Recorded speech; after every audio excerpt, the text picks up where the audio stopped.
us that since we are talking about Sahaba radiallahu anhu ajma'een, and it's not just for us to talk about them, to hear it and to get emotional, rather to implement how they lived their life and benefit from that and try to become like them.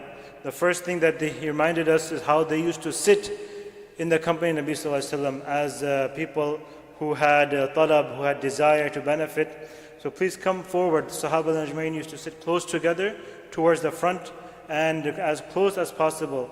So let's revive that sunnah again, inshallah, and that will become a means of making it easy for us to benefit from whatever is being presented in front of us, inshallah, about the Sahaba and Ajmain.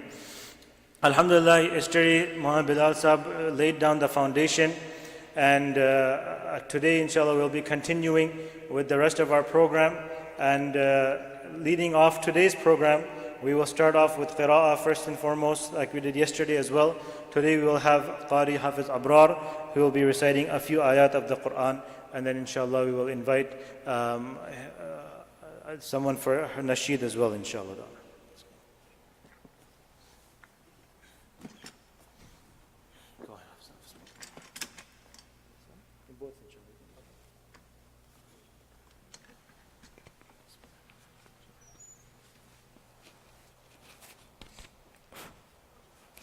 السلام عليكم ورحمة الله.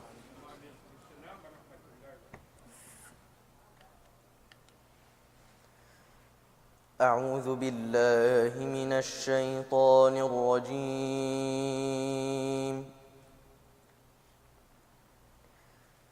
بسم الله الرحمن الرحيم.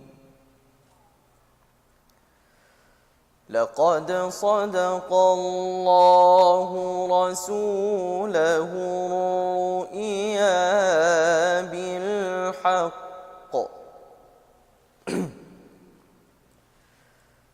لتدخلن المسجد الحرام إن شاء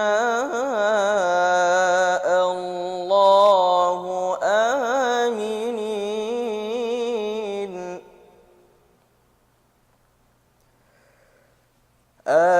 آمنين محلقين رؤوسكم ومقصرين لا تخافون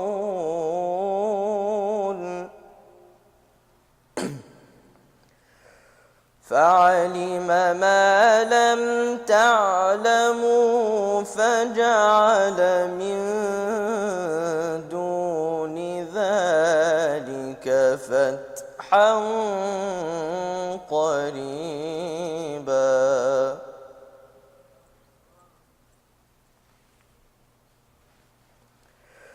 لقد صدق الله رسوله الرؤيا بالحق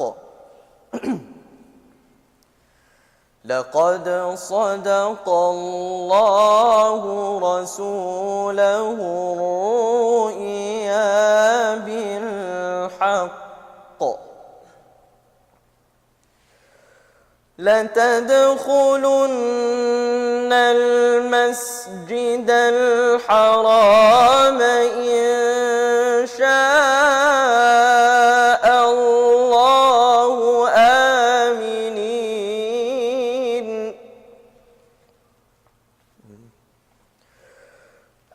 آمنين محلقين رؤوسكم ومقصرين لا تخافون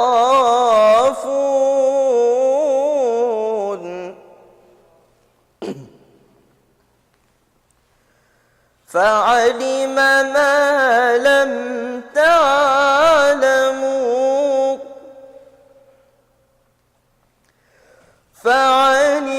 ما لم تعلموا فجعل من دون ذلك فتحا قريبا.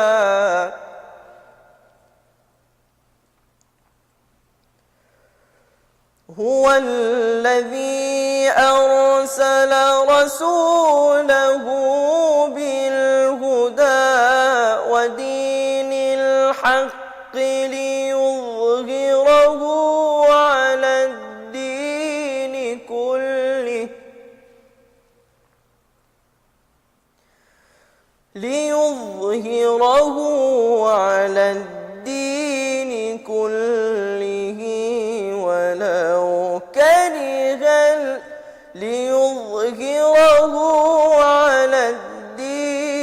كله وكفى بالله شهيدا.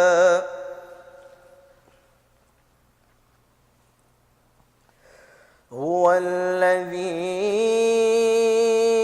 أرسل رسوله بالهدى ودين الحق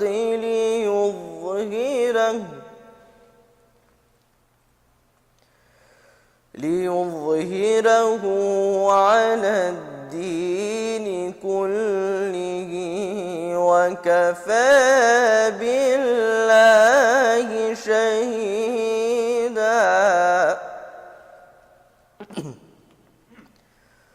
محمد رسول الله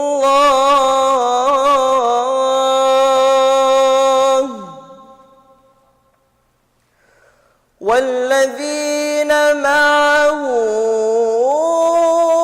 أشداء على الكفار رحماء بينهم تراهم ركعا سجدا يبتغون فضلا من الله ورضوانا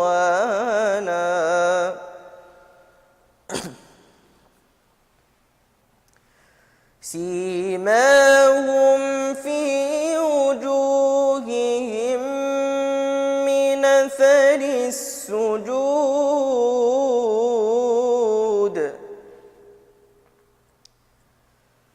ذلك مثلهم في التوراة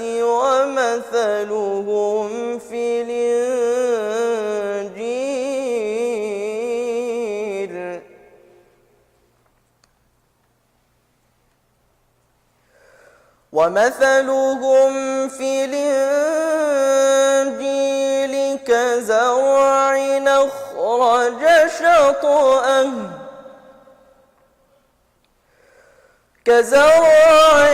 أخرج شطأه فآزره فاستغلظ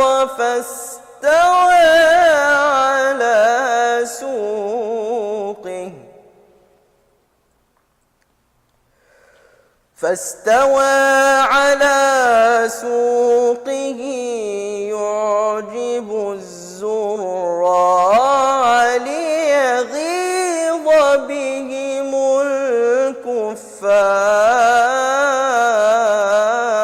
الكفار وعد الله الذين آمنوا وعملوا الصالحات منهم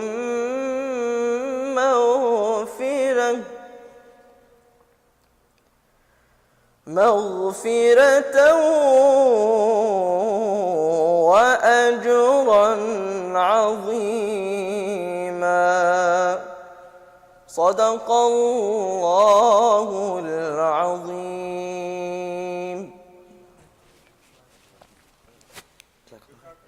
جزاكم الله خير. Takbir, takbir, takbir.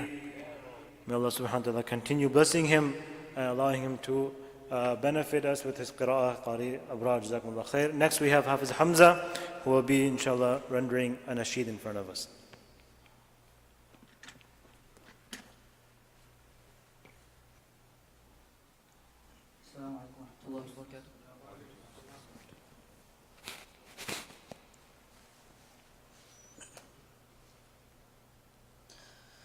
Inshallah, I'll be reciting from the poetry of Hassan bin Thabit radiallahu anh. And he was also known as the poet of the Prophet sallallahu alaihi wasallam.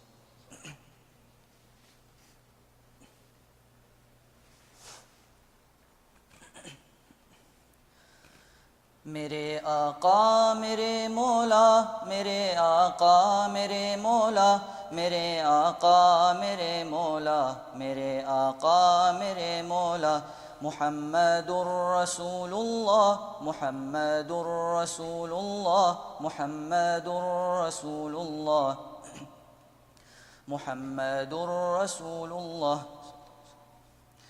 وأحسن منك لم تر قط عين، وأجمل منك لم تلد النساء، خلقت مبرأ من كل عيب، كأنك قد خلقت كما تشاء. جہاں میں ان سا چہرہ ہے نہ ہے خندہ جبھی کوئی، ابھی تک جن سکینہ عورتیں ان سا ہنسی کوئی. نہیں رکھی ہے قدرت نے میرے آقا کمی تجھ میں، جو چاہا آپ نے مولا وہ رکھا ہے سبھی تجھ میں. میرے آقا میرے مولا، میرے آقا میرے مولا، میرے آقا میرے مولا، میرے آقا میرے مولا. عفت ذات الأصابع فالجواء، إلى عذراء منزلها خلاء. ديار من بني الحسحاس قفر، تعفيها الروامس والسماء. وكانت لا يزال بها أنيس، خلال مروجها نعم وشاء. فدع هذا ولكن من لطيف، يورقني إذا ذهب العشاء.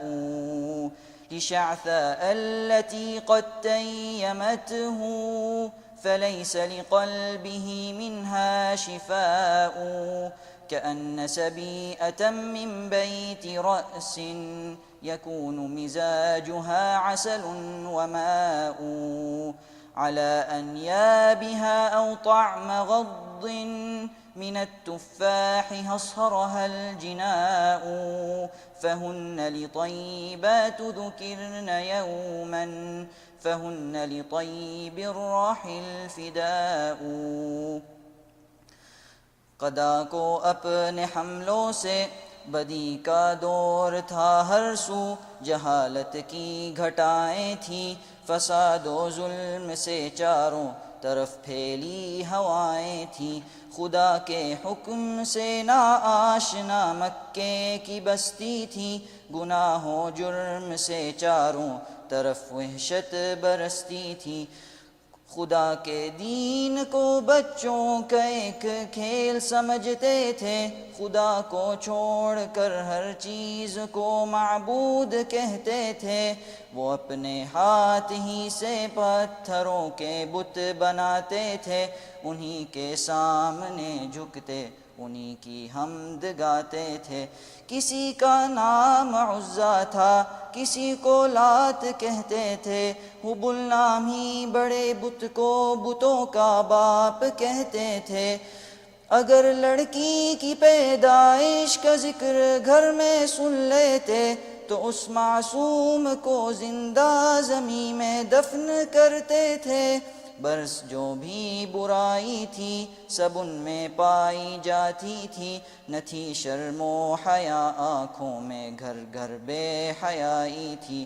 مگر اللہ نے ان پر جب اپنا رحم فرمایا، تو عبداللہ کے گھر میں خدا کا لاڈلا آیا. عرب کے لوگ اس بچے کا جب اعزاز کرتے تھے، تو عبد المطلب قسمت پہ اپنی ناز کرتے تھے. خدا کے دین کا پھر بول بالا ہونے والا تھا، محمد سے جہاں میں پھر اجالا ہونے والا تھا میرے آقا میرے مولا میرے آقا میرے مولا میرے آقا میرے مولا میرے آقا میرے مولا عدمنا خيلنا إن لم تروها تثير النقع موعدها كداء يبارين الأعنة مسعدات على أكتافها الأسل الظماء تظل جيادنا متمطرات تلطمهن بالخمر النساء فإما تعرضوا عنا اعتمرنا وكان الفتح وانكشف الغطاء وإلا فاصبروا لجلاد يوم يعز الله فيه من يشاء وإلا فاصبروا لجلاد يوم يعز الله فيه من يشاء کدا کو اپنے حملوں سے غبار آلود کر دیں گے نہ ایسا کر سکے تو خون کو صحرا کو بھر دیں گے نہ ایسا کر سکے تو خون سے صحرا کو بھر دیں گے بلندی کی طرف گھوڑوں پہ بجلی بن کے جاتے ہیں ہماری پشت پر نیزے عدو کے خون کے پیاسے ہیں ہمارے بہتری گھوڑے ہوا کے ساتھ چلتے ہیں روپٹے عورتوں کے ان کے چہروں پر لپکتے ہیں میرے آقا میرے مولا میرے آقا میرے مولا میرے آقا میرے مولا میرے آقا میرے مولا وأحسن منك لم تر قط عين وأجمل منك لم تلد النساء خلقت مبرأ من كل عيب كأنك قد خلقت كما تشاء جہاں میں ان سا چہرہ ہے نہ ہے خندہ جبھی کوئی ابھی تک جن سکینہ عورتیں ان سا ہنسی کوئی نہیں رکھی ہے قدرت نے میرے آقا کم ہی تجھ میں جو چاہا آپ نے مولا اور رکھا ہے سبھی تجھ میں میرے آقا میرے مولا میرے آقا میرے مولا میرے آقا میرے مولا میرے آقا میرے مولا محمد رسول اللہ محمد رسول اللہ محمد رسول اللہ محمد رسول اللہ جزاک اللہ خیر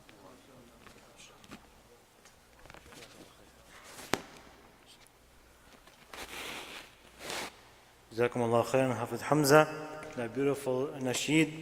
And this is a poem that he mentioned that Hassan bin Sabit radiyallahu anhu used to say and recite in honor of Nabi sallallahu alayhi wa sallam. Nabi sallallahu alayhi wa sallam used to enlist Hassan bin Sabit radiyallahu anhu when the kuffar of Makkah and the Quraysh, they used to dishonor Nabi sallallahu alayhi wa sallam. They used to say poems against his honor, degrading him. So Hassan bin Sabit radiallahu anhu would go on behalf of Nabi sallallahu alayhi wa sallam and he would defend the honor of Nabi sallallahu alayhi wa sallam. And his poems were such that once he would start, then they would not be able to counter the poems of Hassan bin Sabit radiallahu anhu. So there were so many different Sahaba with different skills and different services to the deen. It was not all about swords and fighting, but at the same time, different Sahaba had different talents that they would use to defend Nabi sallallahu alaihi wasallam and honor Islam. And with that being said, like yesterday, Maulana Bilal mentioned that the Sahaba were described in the Quran as who? Ashidda'u ala al-kuffar, ruhama'u bainahum. They would be stern and strong against the kuffar, but at the same time they would be soft and compassionate amongst themselves. So just like this today's topic, we have next the political differences between the Sahaba radhiyallahu ajma'in. Even though there were differences of opinion, but at the same time how they were able to compartmentalize those differences, but at the same time they were able to keep the unity and the love and muhabba amongst themselves. May Allah subhanahu wa ta'ala make it easy for us to benefit from the next lecture. With that, Mufti Hisham will begin inshallah ta'ala.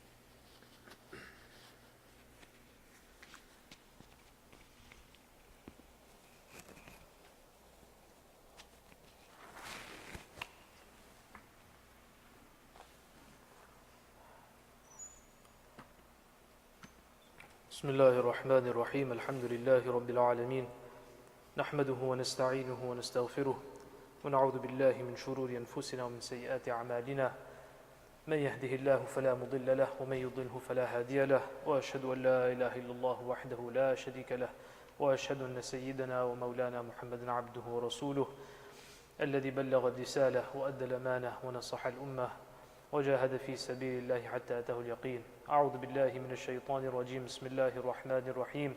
واعتصموا بحبل الله جميعا ولا تفرقوا واذكروا نعمة الله عليكم إذ كنتم أعداء فألف بين قلوبكم فأصبحتم بنعمته إخوانا وكنتم على شفا حفرة من النار فأنقذكم منها كذلك يبين الله لكم آياته لعلكم تهتدون. صدق الله العظيم.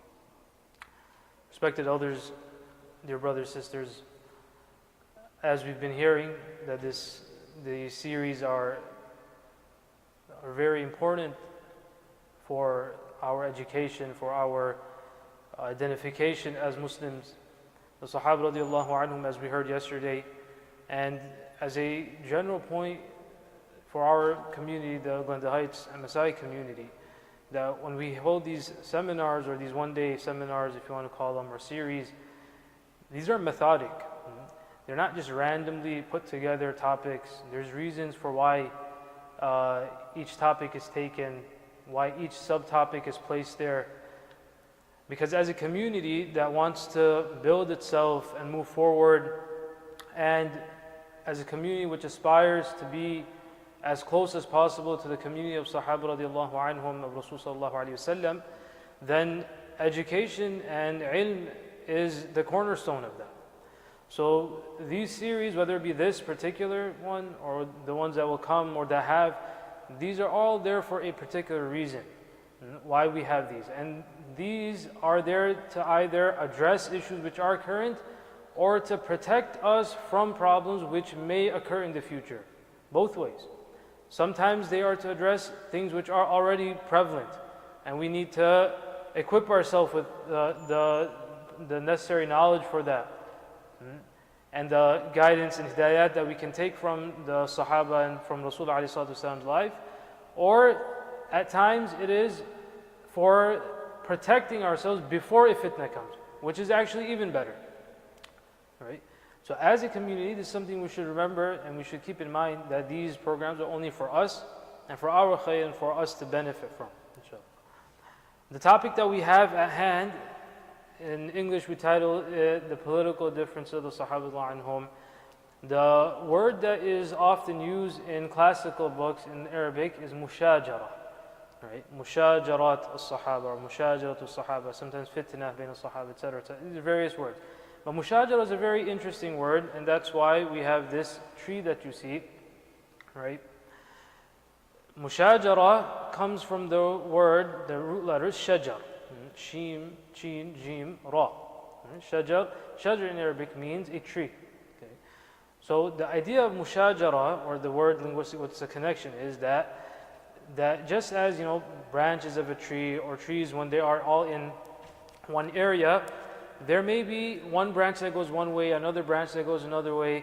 One tree may be, looking somewhat different from the other, etc., etc. But at the end of the day, the word shajar, right, even if the branches may be facing different ways, they're all connected to one root, and they all come together. So never does this word, and applying it to the Sahaba radiallahu anhum, differences, this never means that their hearts are not together. In fact, they're all connected through Iman, Islam, and Hubbun Nabi alayhi salatu wasalam. Right? So that is the common thread, or the common base, or the common foundation amongst the Sahaba anhum. That nothing is based off of, mere what we call ittiba'ul hawa, or following one's own personal agendas. Yesterday we heard a big word, an academic word you heard from that he said chronological snobbery. Right? Chronological snobbery. This is a word that you heard yesterday. Simply meaning that we always portray what we see around us, what happens in our environment, and what we see we think that everyone else and everyone was always like this as well. Okay, so when we hear and we see of politics over here and around the world, around the globe today in the 21st century, then we may assume, people assume that that's how politics always was. Okay, that means they were always fighting and there was always campaigning for oneself. People are always putting the other ones down. So this is a jump that people make. So this should be, as a preliminary point before addressing anything, that we should address this topic and understand this topic for what it is, not how we may think about it. And what we see around us, we project that idea, the same idea upon, 1300 or 13 centuries ago. These are two different things. So that's the first point to keep in mind. Now, the second preliminary point that we should understand is, why are we even discussing this topic? Right? The issue is that of differences. Sahaba anhum for us are like spiritual fathers, our spiritual grandfathers, right? We have a mahabba and love for the Sahaba anhum. So when people who you love, who you honor, who you revere, those that you respect, they are more senior to you, when they have certain differences, nobody likes to speak about it.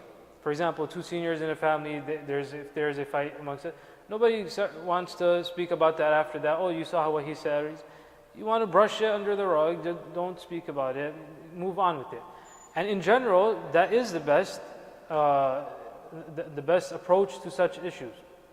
Right? As many of our Aslaf have said, that this is something which happened. Allah subhanahu wa ta'ala protected us from their dima and their blood. Let us protect our tongues from that. So as far as making a judgment and speaking about who is right, who is wrong, this isn't for us to sit here and referee today. Okay, that we have nothing better to do on a Saturday afternoon. Let's sit together and talk about why the Sahaba, what happened over there. Okay, we're no referees over here. What has occurred, right? But there are certain important points that need to be addressed over here. And number one is historical accuracy. Okay, that what actually did happen is important for people to understand. Why? Because the way you think and consider and have aqeedah and faith and believe and have a certain thought about someone is based upon what you know about them.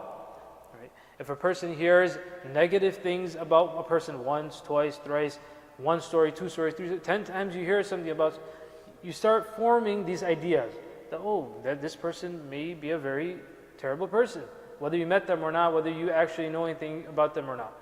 And vice versa. That when you hear good things about someone, you may not have met them, but you heard that Brother Abdullah is a very good person, he's generous, he does this, he does that. Brother Muhammad is like this. And when you hear it, so now you start having certain thoughts and how you consider them to be. And your belief about them, and what position you hold them, what esteem do they have in your eyes, all of that is based off of what reports and how what you know about them.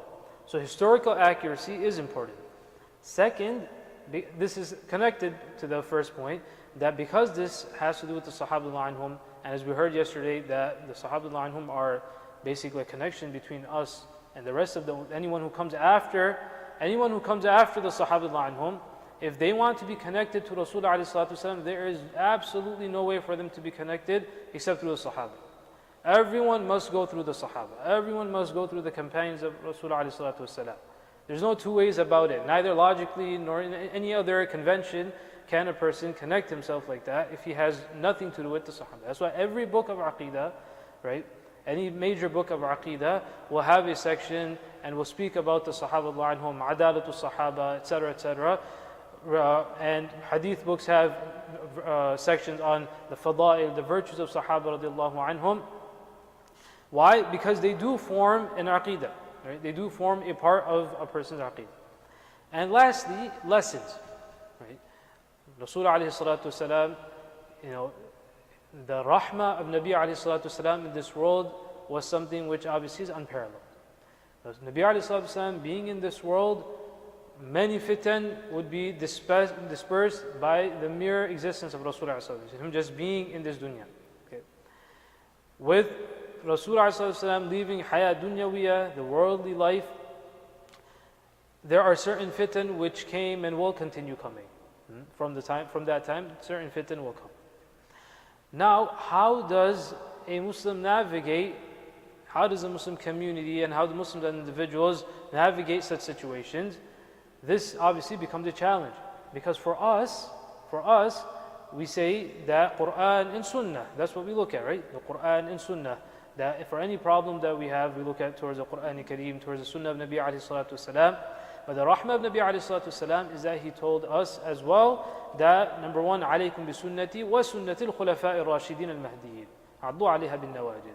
Another hadith that ashabi kan-nujum bi-ayhim iqtadaytum ihtadaytum, and many other such hadith. Specifically, first Rasulullah alayhi salatu wasalam said, hold fast to my sunnah and the sunnah of khulafa ar-rashidin. That there may be situations which come up after me, but this is still the time of Khilafah Rashida. Hold fast to that. Okay. Certain fitan cannot come up at the time of Rasulullah through the rahmah of Nabi ﷺ, hence you won't know what to do, those that are to come later. But they will come up at the time of the Khulafa, of the Sahaba anhum, because they have a much better understanding of deen than those to come after you. Keep this statement in mind. This is a very important point that's going to come up, which actually becomes a cause of what we will discuss today.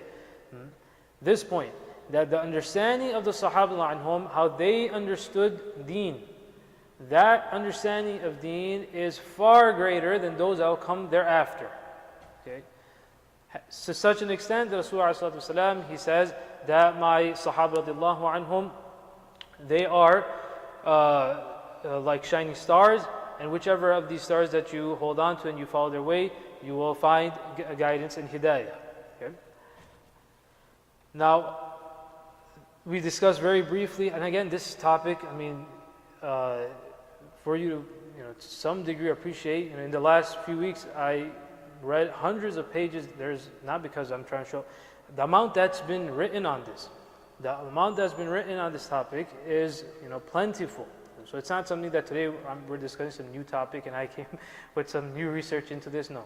Whatever inshallah will be mentioned is by ulama, al-aslaf, a very good, muhaqqiq and critical scholars inshallah, and accuracy will be, the basis inshallah of this discussion. So in this short time, right, we're going to try to move through as many points as we can to get a kind of high-level understanding of what did occur and have the right understanding regarding this. So for any topic, you need to have certain ground rules, okay? Certain, what we call thawabit. Thawabit, things which are established, principles which are established. If a person addresses an issue without the proper principles and having a defined approach, then you see, to put it simply, problems. Okay, you come to wrong conclusions.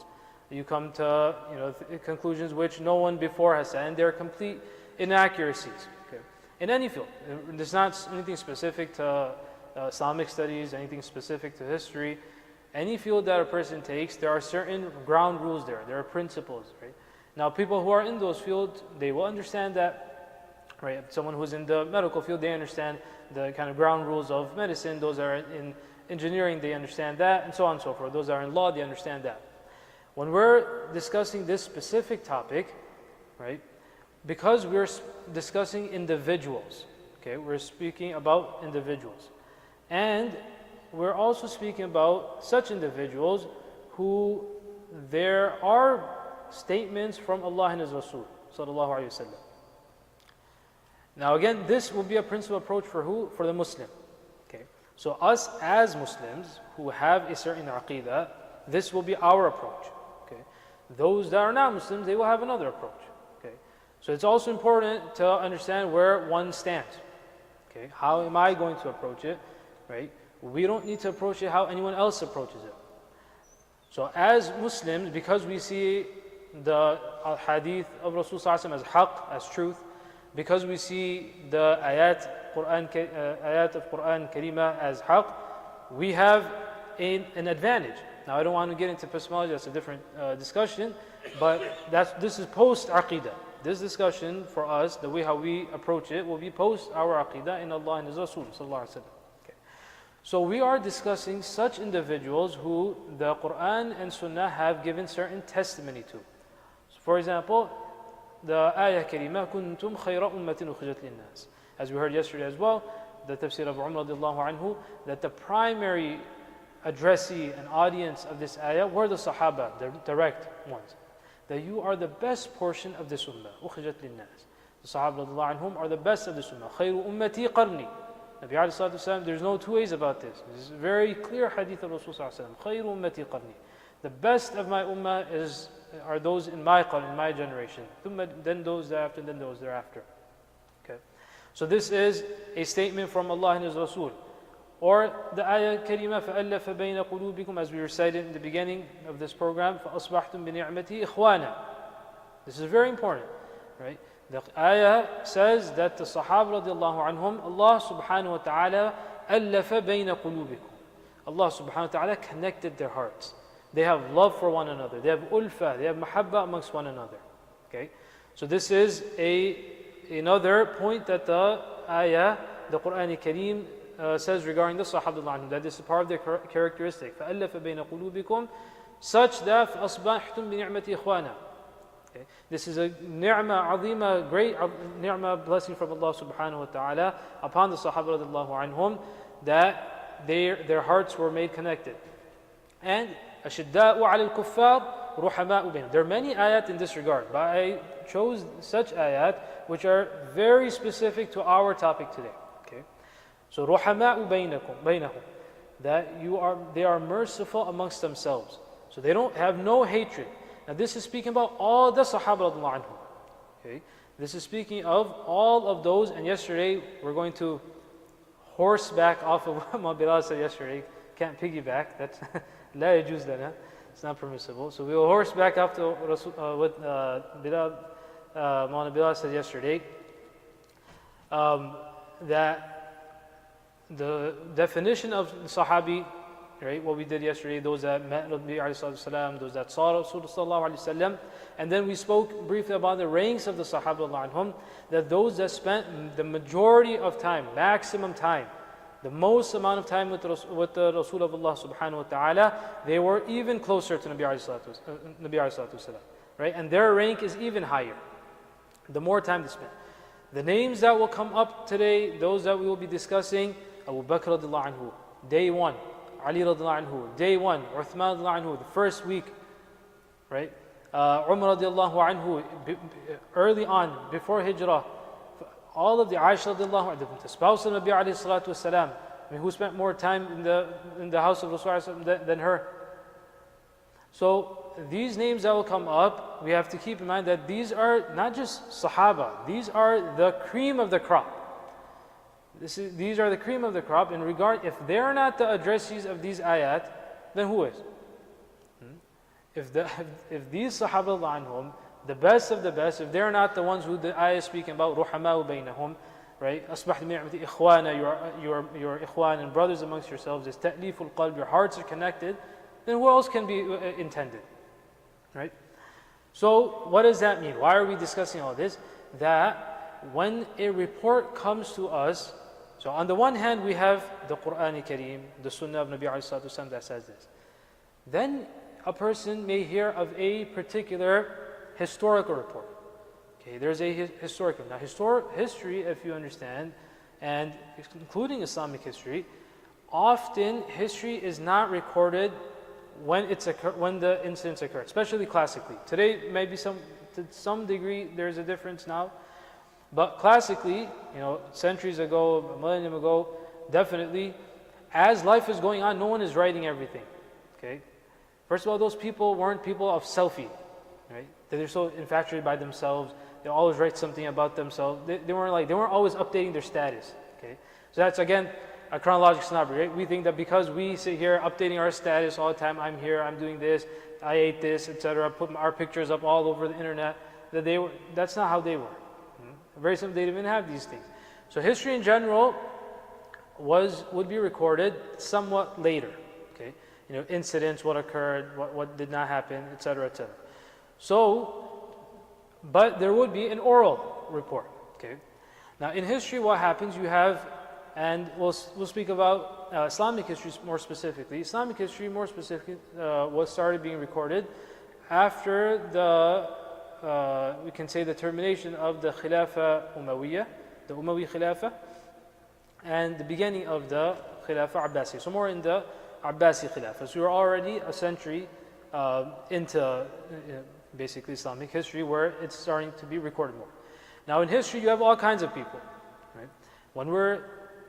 This is also a clarification. When we say khayru ummati, or this is the best of the generation, etc., we're not saying that every individual in that generation was always the most righteous and upright person. That's not what it means. At a general level, that's what it was. If you're going to compare this generation as a whole to that generation as a whole, the only exception is Sahaba. Each Sahabi radiallahu anhu, only the direct, and that is only because of the rahmah, the fuyud of the suhbah of Nabi alayhi salatu wasalam. That every Sahabi radiallahu anhu is better than every ummati that comes after them.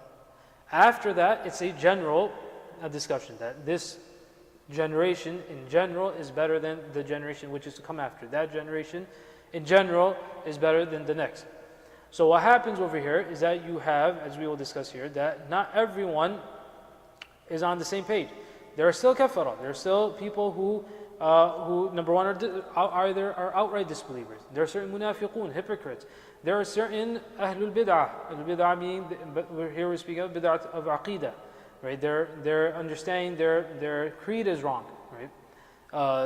This will come up a lot. Those that became part of the Khawarij sect, those that became part of the Mu'tazili sect, those that became part of the Shia, the Rawafid. Right? So these are all also individuals, and they're also narrating incidents. Okay, and they're also reporting things. And what starts happening is that people start making up incidents and fabricating stories and historical incidents as and how they would want, and what supports their belief, right? What supports their propaganda, that starts occurring. Okay, so these type of historical reports will also be found, and they will also be found in the books of Ahlul Sunnah. That what did the ulama and the scholars of history, what they did, they would record everything, whatever that would come to them, they would record it, but they would record it with what we call a sanad, a chain. Okay.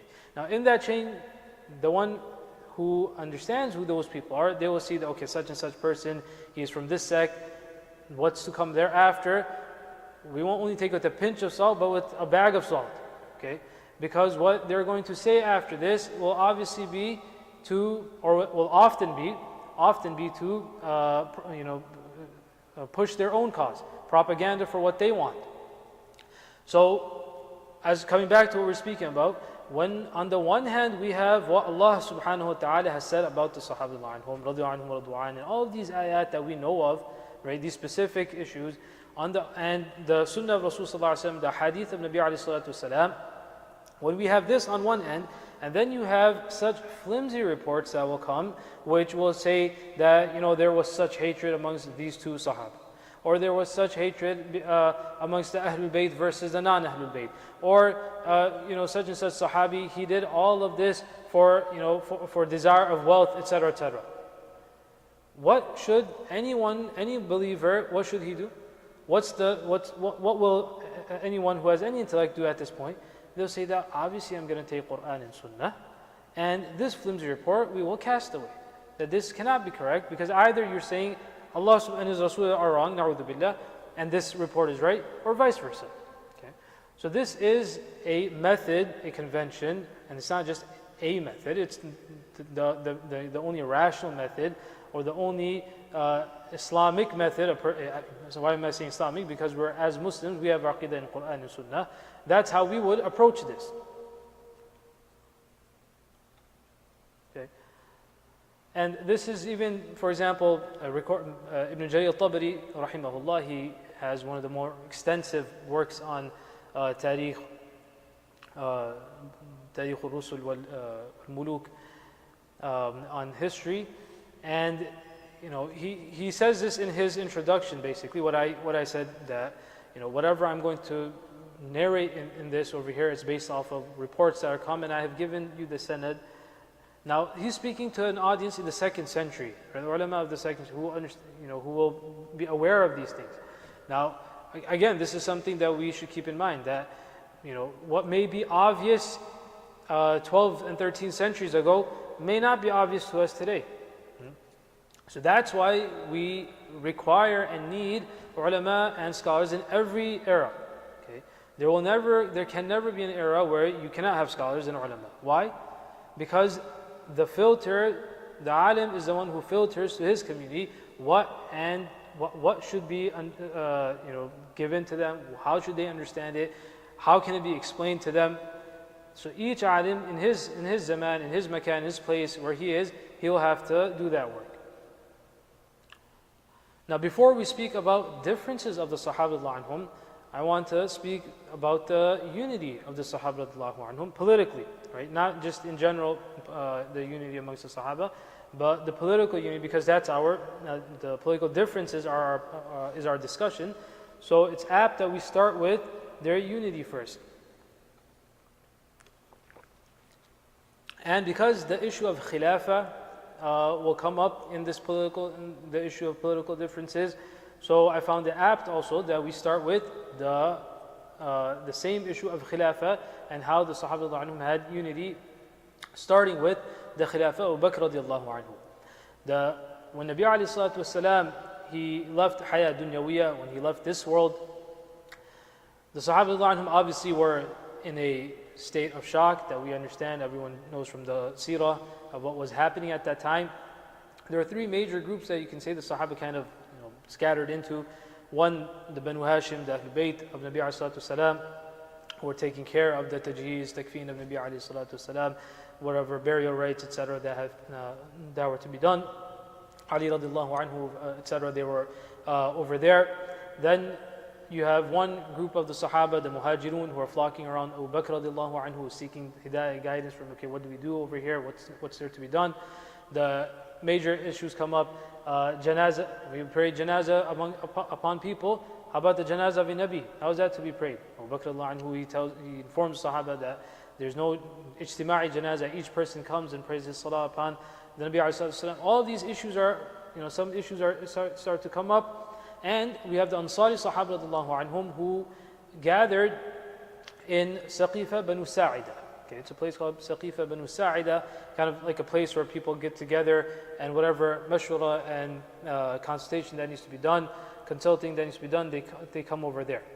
Now, why do the Ansar radhiyallahu anhum, they gather there?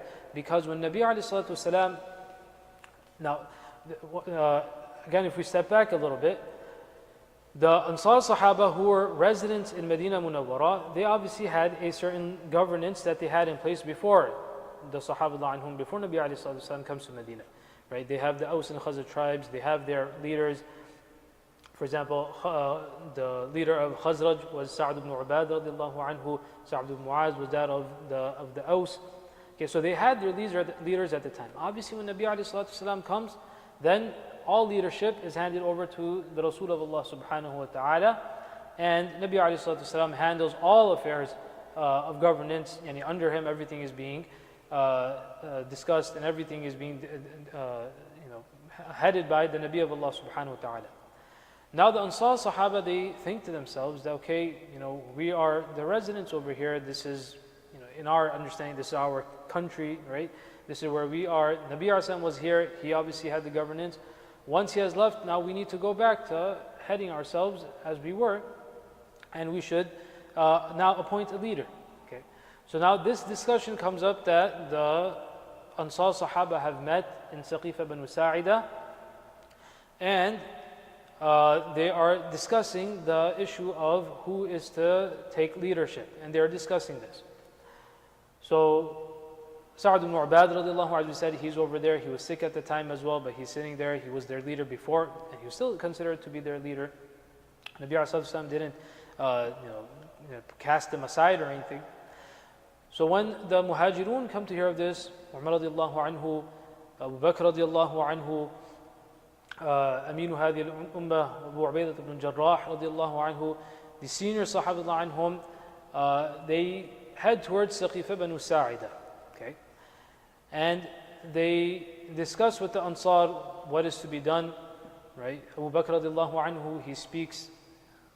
Umar radiallahu anhu, in one riwayah, he says that, I had a long kind of bayan that I had in my mind that I came up and I said I'll say this in front of the Ansar. Then he says, but either way, Abu Bakr radiallahu anhu spoke first, and he says, good thing he spoke first, because I might have said some things which might not have been so accepted. So Abu Bakr radiallahu anhu, he speaks to them and he tells them that, look, we are one ummah now. It's not an issue of Medina versus Mecca, and we need to have one Khalifa and one leader amongst ourselves. And Abu Bakr radiallahu anhu, he pushes two people forward. He doesn't ask for a Khilafah. Right? That's another topic, the adab and etiquette of leadership in Islam. It's not based on talab. It's not based on campaigning and fighting that I should be, why am I better? Having debates on that I'm better and this man is worse. This is completely against the etiquette of how Islam looks at leadership. So he pushes Abu Ubaidah ibn Jarrah forward, and he pushes Umar radiallahu anhu forward. He says that, look, these are two people who are the best. They're muhajirun. They're from the beginning. Rasul, they're with Nabi of Allah subhanahu wa ta'ala. They should be made your leaders. Umar radiallahu anhu speaks. He says that, look, the Imara at this time, Khilafah, must be amongst the Quraysh. These two were also from the Quraysh. Why? Because the rest of the Arab, they all accept the leadership of the Quraysh. So that's one.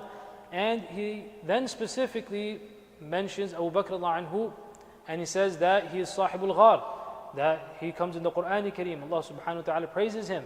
When Nabi alayhi salatu wasalam was sick, who was the one that led us in Salah? He looks at the Sahaba anhum and he says that who was the one that was leading us in Salah? No one. Nabi alayhi salatu wasalam said, Muru Aba Bakrin falyusalli bin nas. Some came to Aisha anha, in fact, says that I came to Nabi alayhi salatu wasalam and said, Ya Rasulullah, my father, he's raqiqul qalb. Everybody says raqiqul qalb. That he has a soft heart. He has a soft heart. If he leads in salah, he won't. He'll start crying, and you're in this situation. Why was she saying this? That she didn't want any type of hasad and envy to come upon Abu Bakr radiallahu anhu, the daughter of Abu Bakr. Obviously, she cared for her father in that sense. Nabi sallallahu alaihi wasallam, again the hadith comes, Muru Abu Bakr. I'm telling you, tell Abu Bakr he should lead salah. No one else should lead salah. So, for approximately a week or two, Abu Bakr radiallahu anhu leads the Sahaba. Now, if we kind of sit back and think about this, that what's the kind of the istidlal and what is Abu Bakr radiallahu anhu pulling from this? He's saying that the man who led us in salah, right? If Nabi ﷺ had that much trust in him, then he should lead our dunyawi affairs as well. Meaning, the way the Sahaba radiallahu anhum looked at it was, if we trust someone for our akhirah, well, then the dunya should be a no-brainer. It shows the importance of who a person puts in front for imamah. The importance of this mansib and this position of imamat is such that the decision, Umar radiallahu anhu is deciding khilafah based off of this. It's not a small thing. I'm not here blowing my trumpet. I'm telling you as a general understanding of how the adab of how a Muslim community and the amount of importance that should be given in picking who an imam should be to lead you in salah. You can just determine this from this incident of Umar radiallahu anhu and how he's and the kind of the argument that he's making. So Abu Bakr led us in salah in the presence of Nabi alayhi salatu wasalam. This is your stamp. There's no one else that can be better for you. So he said, Muru Abu Bakr, based on that. Again, discussion continues. Umar radiallahu anhu, he turns to Abu Bakr, says, give me your hand. Give me your hand. He gives khilafah. He gives him bay'ah, pledges to Abu Bakr radiallahu anhu, one after another. All the Sahaba radiallahu anhum who are there, they start giving their pledge to Abu Bakr radiallahu anhu, including Ali radiallahu anhu also comes and he gives his pledge and bay'ah to Abu Bakr radiallahu anhu.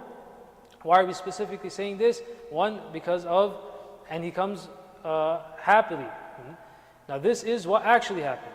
Now speaking of, wrong reports, then you have the reports are coming from the Rawafid and the Shia, what will be said in those reports, that Umar bursts into the house of Ali and pushes Fatima radiallahu anha to one side and tells Ali radiallahu anhu to come out and forces him into Khilafah, giving bay'ah to Abu Bakr anhu, and so on and so forth. All these kind of dramatic, completely wrong things.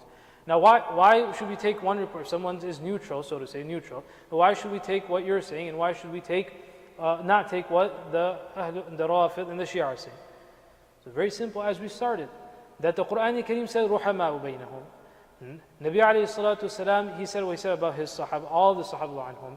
The Quran says, "Allafa bayna qulubikum, asbahtum min ni'mati ikhwana." So obviously, we're going to take the report that corroborates that is in line with these ayat of the Quran al-Kareem, rather than taking such such reports. And then further after that as well, Ali radiallahu anhu, what does he do? He names his children. So we know Hassan, Hussein radiallahu anhu, he had other children as well. What are the names of his other children? Abu Bakr. He names Abu Bakr. He names another one Umar. Right? Now there is a report which says after 6 months that Ali radiallahu anhu gives bay'ah. That was tajdeedul bay'ah. Tajdeedul bay'ah meaning because at the time it was done in kind of a rush. There was some questions that has Ali radiallahu anhu given bay'ah? Publicly one day he comes 6 months later and he says, again I'll give bay'ah in front of everyone, so that any misconception can be cast aside. This was briefly the Khilafah Abu Bakr, how that came into being. All the Sahaba they gave their bay'ah to Abu Bakr, and they were all happy with this. The Khilafah Abu Bakr was for some 2 years. After that, Umar radiallahu anhu, the Khilafah of Umar radiallahu anhu was based off of appointment. Abu Bakr of Umar radiallahu anhu was based off of appointment. Abu Bakr, after making mashwara with Abdurrahman bin Auf, Uthman radiallahu anhu, senior Sahaba who were there at the time, which there were many, he leaves behind what we call wali ahd, that when he is to pass, then the khilafah should be given to Umar radiallahu anhu. Again, all the Sahaba radiallahu anhum, they gave bay'ah to Umar radiallahu anhu. This 10 years of khilafah of Umar radiallahu anhu, so that's 12 years after the demise of Nabi alayhi salatu wasalam. Then comes the shahada of Umar radiallahu anhu. He is murdered, right? And now we have a group that when Umar radiallahu anhu is passing, he is asked that, what should we do about khilafah? So Umar radiallahu anhu, he makes a shura. He makes a shura amongst 6 Sahaba radiallahu anhu. Now see the names that are here. And how does he pick these names? He's saying that we have the hadith of Ashara Mubashara. Whoever is left from here, and these are such people that the Nabi alayhi salatu wasalam, tufiya wa huwa anhum radun, he was happy with them when he left the world.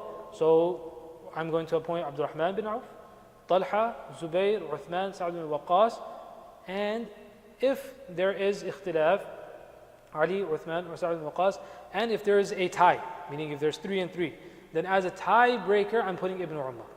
My son, he said, I'm not going to give him any position directly. What he will be there for is for a tiebreaker. Whereas there were many Sahaba who were actually pushing Umar that Ibn Umar has all the qualities of running a khilafah as well. He can also be part of this. But he said that no, in fact his response was that it's enough for the family of Khattab that one person has been weighed down with this responsibility. Okay, this isn't some thing that they would be happy about. I became Khalifa. There's no need for me to put this difficulty upon anyone else from the family. It's enough. This is a responsibility. It's not a right. Khilafah is not a right, he's saying. It's a responsibility. So these 6 people are appointed by Umar. Now again, see that if Umar anhu had any animosity towards Ali radiallahu anhu, would he be part of the shura? Would he even consider him to be part of the shura and give him the possibility of becoming the khalifa? So obviously that complete historical inaccuracies. So now what happened? The Sa'd bin Waqqas anhu, he said, I'll give my right to Abdurrahman bin Auf. He said the same thing, I don't want having to do with being the Khalifa.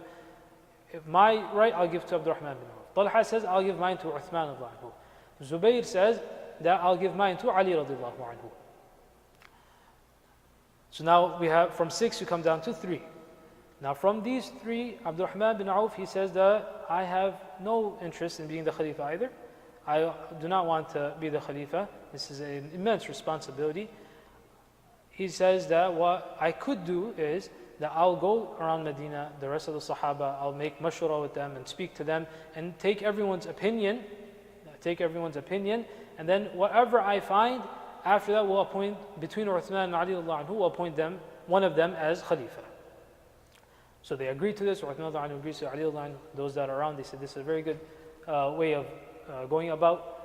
So Abdurrahman bin Auf, he goes and he finds, the word I have here, it's actually inaccurate, it's not the overwhelming majority. The words that he uses that لم يختلف اثنان في خلافة عثمان, that I couldn't find even 2 people who had any problem that, or saying that we'd rather pick Uthman.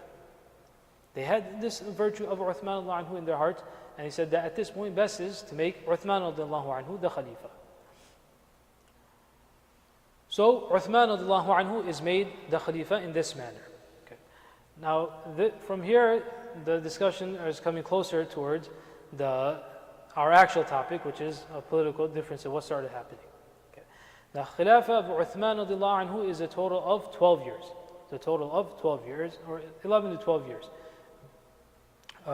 12 years after the demise of Rasul sallallahu alaihi wasallam, passed away, then for another 11 and 12, and then Shahada of Uthman will be in 35 years after Hijrah. So Uthman anhu, he's from the Banu Umayyah tribe. He's one of the first to accept Islam. Uthman anhu is one of the first Sahaba anhum who accepted Islam. He performed Hijrah, the first Hijrah which was done towards Abyssinia with his wife Ruqayya radiallahu anha. Uthman anhu, he is the only person in history who married 2 daughters of a Nabi, one after another. There's no man in history who had this sharaf and this nobility. The only person in history that had this, that's why he's called Dhun Nurayn, the possessor of 2 lights. One is Kulthum, the other is Ruqayya radiallahu anhu. Right. So Uthman anhu, from his fadail, now we're just mentioning a few over here. In books of hadith you'll find plenty of pages upon pages of the fadail of these Sahaba radiallahu anhu. When he reaches Medina, when he hears that now the Sahaba have done Hijrah and they have gone to Medina Munawwara, himself and Ruqayya radiallahu anhuma, they come to Medina Munawwara and they find that there is no well. There's no well, or freshwater well, or sweet well for the Muslimun, the Muhajirun to drink from. And there is a particular well which has very sweet water, it's called Bi'ru Ruma. And this was owned by a Yahudi, Jewish man. So Uthman anhu, he comes to this Jewish man, and this Jewish man would sell water to the Sahaba for an exorbitant price. It comes a hadith that, or in reports that, kind of 1 jug of water he would sell for what would be the equivalent today of almost about $10. The jug for $10. So Rasulullah alayhi salatu wasalam, he asked Sahaba, is there anyone who can purchase this and make it easy for the Muhajirun and the Sahaba radiallahu anhum? So Uthman anhu approaches this man, this Jewish man, and he says, look, I'll buy it from you. So the man says, I'm only going to sell you half of it. Now think about it, buying half of it. Who buys or sells half of a well, right? Uthman anhu, now he wasn't, mashallah ta'ala had given him much, not just like that, he also had an intellect, he was a businessman. So he said, no problem, I'll buy half of the well. So he buys half of the well. Now Uthman anhu, he tells the Sahaba, everyone take water for free. Now the way a well works, that if you empty out the well one day, by the time it fills up the next day, so if you buy half a well, what happens? 1 day for Uthman, 1 day for the Jewish man. That one Jewish man, how much water is he going to drink? How much is the family going to drink? Uthman tells all the Muhajirun, come, take water. Take as much water as you want. So 2 things happen. More water is being used up on this day, and he loses business, the Yahudi man. Uthman anhu was a better businessman than the Jewish man. That's to say something. So then this Jewish man thinks to himself, that, okay, I might as well sell the entire well, and Uthman anhu, he buys this well from him and makes a waqf for Muslimun. When we go to, alhamdulillah, I had the sharaf of drinking from this well in 2008 or 9 when I went for Umrah. Rather than just shopping in Medina, etc., you should go ask someone who's local that where is the Bi'r Ruman. It's a very sweet water, subhanAllah, that a person can find over here. This is the one, we're showing the virtues of Uthman anhu and what he gave to the ummah. And this is what the Sahaba who picked Uthman anhu, they had all these fadail in mind. It wasn't just random. He stayed back from Badr. Why? Because the Nabi ﷺ, he told him that you should stay back and take care of his family of Ruqayya radiallahu anha. Nabi ﷺ still gave him what we say sahmun, a share in the ghanima, just like he gave all the other combatant Sahaba anhu. Uthman anhu, he was sent as a messenger on Hudaybiyah in 6th year after Hijrah, when the Sahaba anhum, they decided, or they went with Nabi ﷺ to perform Umrah. All these years they were not allowed. They wanted to perform Umrah, as we heard yesterday as well in the Sabab Nuzul of Surah Fath. Inna fatahna laka fathan mubina. So the Nabi ﷺ, he wanted to send a messenger to the Quraysh to inform them that we're only here to perform Umrah. We're not here to fight, etc. In any condition, they stopped the Sahaba anhum. Nabi ﷺ said, let me try again, let me try someone who is influential. And he sends Uthman radiallahu anhu. Now, you should understand the kind of danger over here and the tense situation. First, in fact, Rasul ﷺ tells Umar radiallahu anhu. The Umar, because he was a person of mahaba and hayba and ru'b, and people had fear for Umar radiallahu anhu, he tells Umar, you should go to the Quraysh. Umar says, Ya Rasulullah, if I go in, I'm not coming out alive. Right? They don't like me. They know who I am. They will try to kill me. There's all of them except one me. It's not an issue of me being scared, but the issue is, if I go in, I'm not coming out. So he said, fine, what do we do? So he says, I'll tell you one man who everyone respects. And that man is Uthman. So the Quraysh would still respect this man. He was Nabi alayhi salatu salam. He said about Uthman anhu that كيف لا أستحي ممن استحيا منه الملائكة. How can I, and Nabi ﷺ himself, when Uthman anhu would come, then he would kind of make sure that his clothing is on a little more over himself, not with as much informality, if you want to say. Abu Bakr anhu would come, Umar would come, he would be somewhat informal. When Uthman anhu would come, he would be very formal. So Aisha anha asked him, Rasul ﷺ, once that Abu Bakr comes or Umar comes, you're still kind of relaxed and very informal. So he says that even the malaika have istihya. That's why we say, ashadduhum haya'an Uthman. The most amount of haya, modesty amongst the Sahaba was that of Uthman. So everyone respects him, to send him. So rumors come that the Quraysh have killed, have martyred Uthman radiallahu anhu, made him shaheed. So that is when the Bay'atul Ridwan is taken. The Rasul sallallahu alaihi wasallam, he takes bay'ah with all of the Sahaba radiallahu anhum under the shajar, under the tree, that we will avenge the life of Uthman radiallahu anhu. And he says, and he places his own hand, and he places another hand, he says, this is the hand of Uthman. Ibn Abbas sallallahu anhu says that I wish that Nabi Islam's hand for him, that's much better than our own hands for ourselves. So I wish that was for me. So that was Uthman radiallahu anhu. Then comes the time of Tabuk. Now this is a major campaign. The Sahaba anhum are going this after Fathu Makkah. This isn't fighting against the desert tribes. This is to go against the superpower at the time, the Roman Empire. The Roman Empire at that time, that was the superpower. And the Sahaba anhum, compared to that, apparently they had much lesser. And this was also a time of the Sa'atul Usra, as the Quran Kareem says. These were, the Sahaba in Medina Munawwara, this was an aggregate people, meaning their economy was based off of agriculture. Now, agriculture here doesn't mean that, here we enjoy fruits, the same fruits throughout the year, right? That means from somewhere in the world, this fruit's coming, that, Here, their agriculture and their economy, based off of mainly dates aren't going to be found throughout the year, right? The time of harvest is going to be once, twice a year. Most of these will be once a year. So it was that time where at Sa'atul Usra, it was a time of the dates would be ripening, and it was very difficult for these Sahaba to kind of give up this. They say that if we're going to go right now, what are we going to do the rest of the year? If we don't harvest our dates right now and take care of, this is, as we would say, in a busy season. This is a busy season. If a businessman leaves busy season, then he's complaining, what do I do now? So it was at this time when the call was made, Uthman radiallahu anhu, he gives 300 camels and 1,000 gold coins. Not silver coins, 1,000 gold coins. You can check even today the price of gold coins, what it is. 1,000 gold coins and 300 camels. Nabi alayhi salatu wasalam is elated by this generosity of Uthman radiallahu anhu. He says, Wallahi ma darra Uthman ma fa'ala ba'da al-yawm. Okay? That what he does after, whatever Uthman does after this, nothing will harm him. The amount of generosity, and it was because of his juhd that this campaign was possible for us to move forward.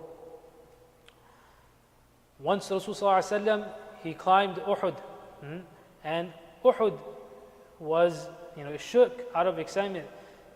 And Nabi alayhi salatu wasalam, he's standing on Uhud. He's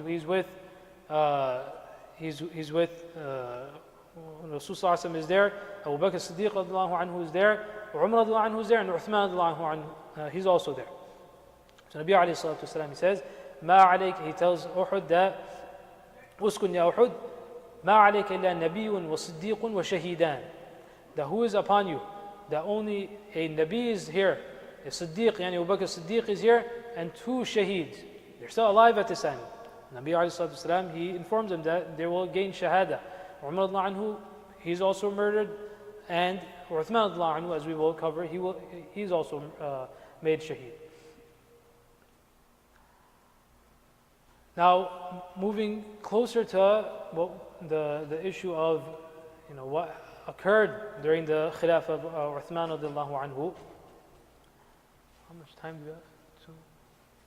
What's the time? It's 3 o'clock. What time is lunch? Everyone will be shahidi. Okay, inshallah. Now, we need to contextualize a few things. Okay. We said that we are now at the Khilafah of Uthman radiallahu anhu. Okay. How old is Uthman radiallahu anhu? Anyone know at this time when he's made Khalifa?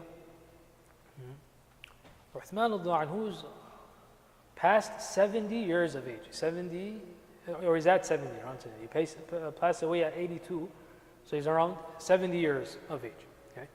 So for Uthman radiallahu anhu is 70 years of age, that means the rest of the Sahaba? Somewhere around that as well, the senior Sahaba radiallahu anhum. Okay. As we said, khayriyah, and we can't, although the hadith says khayru ummati qarni thumma alladhina, the next best is who? The next the generation. But compare a Sahabi to a non-Sahabi. It's not the same. Okay. Now the era is different. To put things into perspective, we have a slide here actually, in fact. This is all of this is, by the time of Uthman radiallahu anhu, all of this is under the influence of Uthman radiallahu anhu. See how far it has, all the Armenia, Azerbaijan, Khorasan, all of these are under Islam. The entire south, all the way to Yemen, to the west, Egypt, Syria, all of these are also under the influence of the Sahaba. A huge, expansive, compared to Mecca, Medina yesterday. Look at, within 30 years, how much the Sahaba futuhat, the futuhat which occurred in the time of Umar radiallahu anhu, and then continued at the time of Uthman radiallahu anhu as well. In fact, some say that Islam even entered China by this time. Some reports show that in the Khilafah of Uthman radiallahu anhu, Islam even reached up till China. Okay. So the success of a state is not based on only 1 or 2 individuals. Okay. The success of a state is based off of everyone contributes. To give one example, right? So now, where is this headed? That you can only appoint those who you have. If today we want to appoint someone as the Amir al-Mu'minin, you can't go back in history and bring the Sahaba, Tabi'un, Tabi'un, right? Who we have in front of us, that's who you have to put, right? Whoever is there, these are realities of life. You have to deal with what you have. Now, anytime we make these comparisons, we're not comparing Uthman al Zaman with us. Right? We should keep this very clear. That is far beyond the khayriyah at that time. We can't even imagine such khayriyah. This is actually, in fact, kind of summarized in a statement of a Sahabi, Muawiyah radiallahu anhu. In his khilafah, he once asked another Sahabi, where do you compare my khilafah to the khilafah you saw that of Uthman, you saw that of Ali, you saw that of Umar, Abu Bakr. He's also Sahabi there. Muawiyah is also Sahabi. But he's not going to say anything about himself, obviously. So he asked to get an understanding. He said, where do you compare this? So he gives a very, we say hakima, and a very wise response. He says, عَدْلُ زَمَانِكُمْ جَوْرُ زَمَانِنَا وَجَوْرُ زَمَانِكُمْ عَدْلُ زَمَانِ مَنْ بَعْدَكُمْ. He says that what is considered justice today was considered oppression yesterday. Okay. And what is considered oppression today, tomorrow that will be considered justice. Meaning, you can't compare the two. Okay. So, yes, and this is the rahmah of the Nabi, alayhi salatu wasalam. The being within the suhbah of Nabi alayhi salatu wasalam, what does that mean? Yesterday we spoke of how Islam and our aqidah is completely at odds with the idea of evolution, that man becomes better, right? That's not our aqidah, not one bit. The best insan kamil was Nabi alayhi salatu wasalam. The further we move away from Zamanun Nabi, there will only be diminishing. The salah and the righteousness will only get lesser. Until obviously Isa alayhi salatu being a Nabi himself, that's a separate issue. There's, on this point, is a very interesting incident, that of Hakim Shaheed. So Hakim Shaheed was a very pious individual. He also has books of hadith as well, on other topics as well. So he gives an incident about himself, that once when I was in my youthfulness, I was approached by a certain lady who wanted some haram, and he said, "Asta'idhu billah," and he shooed her away. He said that incident occurred decades ago. And he says that decades later, some evil, wrong waswasa came to my mind. So he said, I was perturbed that, at the time when the incident occurred, I was in my youthfulness, shabab. At that time, I had absolutely no inclination towards any wrong. Why is it that today this waswasa is coming to me? So he says, I thought about it, and he said, the only thing that came to my mind is that at that time, I was closer to Zaman al-Nubuwah. It's been 40 years since that. The khair and the barakah and fadl of being closer, not even being there, closer to the zaman, the time of Nubuwah, that was enough to dispel that wrong and that fitna. Because I've moved away this much, then I'm away from that time of salah and that righteousness. Khair. So as we said, that the times were different. To give just kind of an idea, one of the governors at the time of Umar radiallahu anhu, he had many governors, obviously. One such governor, his name was Umayr ibn Sa'd, radiallahu anhu. He was made the governor of Hims in Syria. Muawiyah radiallahu anhu was also appointed in Sham after that. So he was the governor of Hims. So it was as the duty of the Khalifa radiallahu anhu, and his nature, he would keep an eye on everything and to make sure that everything is running smooth. And he would ask people that, I have such and such governor over you, do you have any issues with him, etc. So the turn of Umayr ibn Sa'd comes up. Is there any issue with him? So the people say he's a very good person, very good governor as well. They said, we have 3 problems only. There's only 3 issues with him. So what's the issue? Umar asked him. He said that sometimes, they say that the one issue is that he only comes out at midday. Whatever problems we have, we can't address it to him in the hours of the morning. He's only coming out around midday. A lot of things that could have been settled before that time, we could settle it, but he's only coming out midday. That's shorter, lesser amount of time. Then on top of that, we can't see him at night at all. He doesn't come out at night. And what happens that every now and then, he doesn't come out at all to kind of address our issues. And every now and then, more than that, he just goes completely missing. He goes completely missing for a few days and we don't see him. Then he comes back. But otherwise, everything is okay, just these few issues. So Umar anhu calls Umar ibn Sa'd. He said, these are the complaints against you. He says, it's correct. So he said, correct, then tell me, why are you doing this? He said, I can't tell you. He said, you have to tell me. You're in a post, I've appointed you over here. This is an amana. You have to tell me, why are you doing this? He says, yeah, I don't want to tell you, but if you're going to force me, then I'll speak. He said, I'm telling you, you have to tell me, what is it?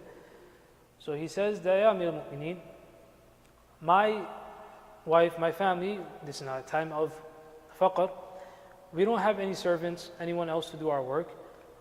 Only once we're done, I help her with the domestic issues, the domestic chores. Once I'm done with that, the bread, etc. Daily they would make bread. They don't go to the store and bake it, they have to make bread. She doesn't have a servant, there's no one else to help, I have to help her. Once that is done, this is the governor of Hims. So once I finish making roti with her, that's basically what he's saying, then I can come to address these issues. Otherwise, neither I will have anything to eat, nor my family will have anything to eat. So he said, that's one. So why do you not address your issues at night? So at night, he says, that's for Allah. That's spent in tahajjud, qiyamul layl. That's what I'm doing at night.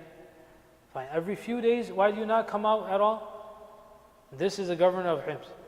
He said, well, I have one pair of clothing. I wear it. Once it gets dirty, then I have to wash it. Until it doesn't dry, how am I supposed to come out? One pair of clothing. The governor of Hims at the time of Umar ibn Khattab, the amana. At the time of Umar ibn, once a list came, he would tell the people, make a list of all the fuqara in your area. So the list from Hims comes. In this list, he sees the name of Umayr bin Sa'd. He asked the people, he's your governor, why did you put his name? So he said, he's afqaruna. The most impoverished is him, Umayr bin Sa'd. So Umar he sends bags of darahim dinari for him so that he can help himself, etc. Umayr bin Sa'd, this money reaches him, so he comes to his spouse and says, I was there at the time of the Khilafah of Abu Bakr anhu as well, serving. At the time of Nabi alayhi salatu, I was also there. Such a great musibah has come upon us today, a great problem. So she said, what's this great problem? And he says, in fact, this problem had to come at the Khilafah of Umar. So what is this? What happened at this great problem? He says that Umar sent all of this money for us. So she said, this is a problem? So of course this is a problem. I know the hadith of Rasul sallallahu alayhi wasallam that the fuqara will enter into Jannah hundreds of years before the aghniya. Now he put me into this problem. Now because money came to me, I'm also ghani. Now hundreds of years later, I'm going to go into Jannah. See this problem that Umar put us into? So he says that the only thing we can do now, we can make dua that we just give into sadaqah, and inshallah, Allah Ta'ala will consider us to be still amongst the fuqara. Okay. So this is who you're comparing the zaman with. I mean, it's a complete, you and I, as we heard yesterday as well, that sometimes reality sounds more ajib and more amazing than even fables and stories. But this is real. These were real people, and this is how they were. So that's the zaman of Umar radhiyallahu anhu. Okay, that khayriyah is still there, that level.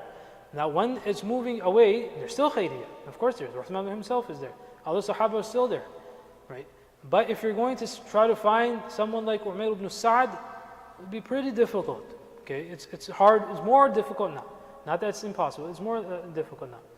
Then the issue is that their nature was also different. Uthman radiallahu anhu, his nature is different. Umar radiallahu anhu, obviously, his nature is different. And more wealth has come in as well. So when more wealth comes in after all of these conquests and futuhat, ghanaim also come in. When Umar radiallahu anhu saw the ghanaim that would come in, he says, Babul fitna. This is fitna is coming to us. Because when money comes, then naturally what happens? Then now you have time to talk about other things, right? So now people will, over supper or over lunch, people will say, this such and such government, look, he did this. Oh, this is what happened. So there will be a change. Whenever money comes in, then there is a change that comes upon. That's one. Another angle to consider, that after all of these futuhat, when there's futuhat occurring, futuhat doesn't mean everyone accepts Islam. This is also a wrong perspective that the Orientalists keep on pushing. That futuhat, Islam cannot spread by the sword, because they would give them a choice of whether you accept Islam or not. There are still ghayr Muslimin in these areas. And there are now munafiqin. Okay? There are now munafiqin as well. So all of these futuhat and conquests that are occurring, those that are native to those lands, how well did they take this? Were they happy about it? Many were happy, not even if they didn't accept Islam, because they say that now there's adl, there's justice over here. But there are those others who did not like this. They didn't like Islam spreading. They didn't like what was happening, and that they lost control, etc. So now you have subversive activities that people start speaking amongst themselves, and they try to cause these type of issues. And there are start of rumors and accusations now against Uthman radiallahu anhu as a Khalifa. Why? Because they need to create a certain stir. So what's one way? One way is complaints against the governors. Okay, so they say, for example, in Kufa, now who are some of these Sahaba radiallahu anhum, to show that it wasn't just an issue of who the governor was. Abu Musa Ash'ari, for example, was a governor in Kufa. Mughira bin Shu'bah, these are Sahabi of Rasul Sallallahu Alaihi Wasallam. One of the greatest Sahaba, Qurra, ulama of Islam. Complaints against him. Sa'ad ibn Waqqas, Ashar al-Bashar. Right? His name is coming up. Is that true, or is Rasul Sallallahu Alaihi Wasallam's statement true? Who's going to be correct? But Uthman's policy was, look, you have a problem? We'll call this governor back. We'll call him back. You don't like him? You don't deserve him. I'll call him back to Medina. The Sahaba, they're more than happy being in the city of Rasul Sallallahu Alaihi Wasallam rather than dealing with your issues. So he said, I'll call them back. I'll call Sa'ad ibn Waqqas back. Walid ibn Uqba, I'll call him back. There's a long story about Walid ibn Uqba. There's some historical reports that are right, that are wrong. We won't get into that.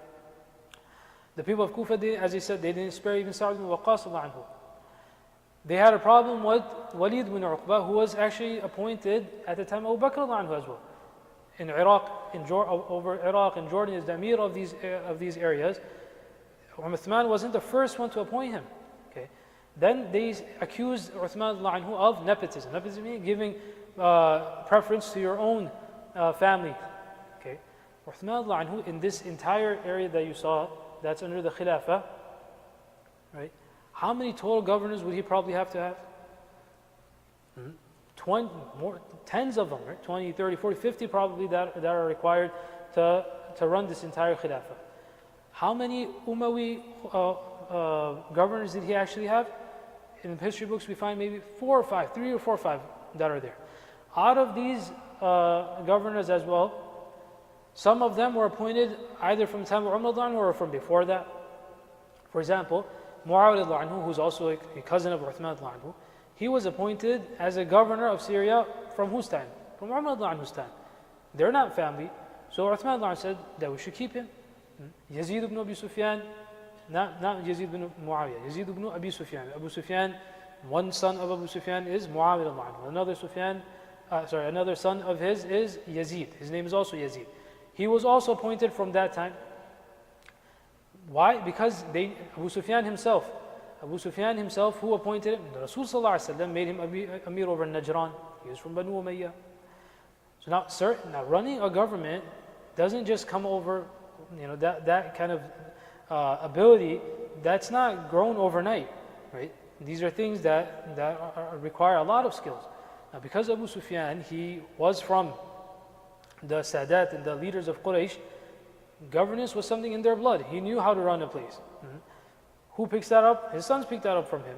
So Umar understands that from him. Yazid understands that. And who knows that? Umar knows that. Abu Bakr knows that. So that's what they appoint him. Uthman said, my cousin has been a governor. He's a good governor. Why should I remove him? There's absolutely no need to remove him. Like that other Sahaba anhum as well. If he appointed some new ones, if that is a problem. Now, why are we discussing this? Because these are the accusations being made against Uthman anhu which were made at that time and continue being made by the Shia, the Rawafid, who have absolutely no interest in accuracy or the salah and righteousness of the ummah. So as a kind of defensive answer, if Uthman anhu appointing family members was a problem, it's not a problem as long as a person has the correct know-how and they fit the bill. If that in itself was an issue, then Ali anhu also appointed his cousins. He also appointed Qutham bin Abbas anhu. He appoints Abdullah bin Abbas anhu, went over Basra, etc., these areas.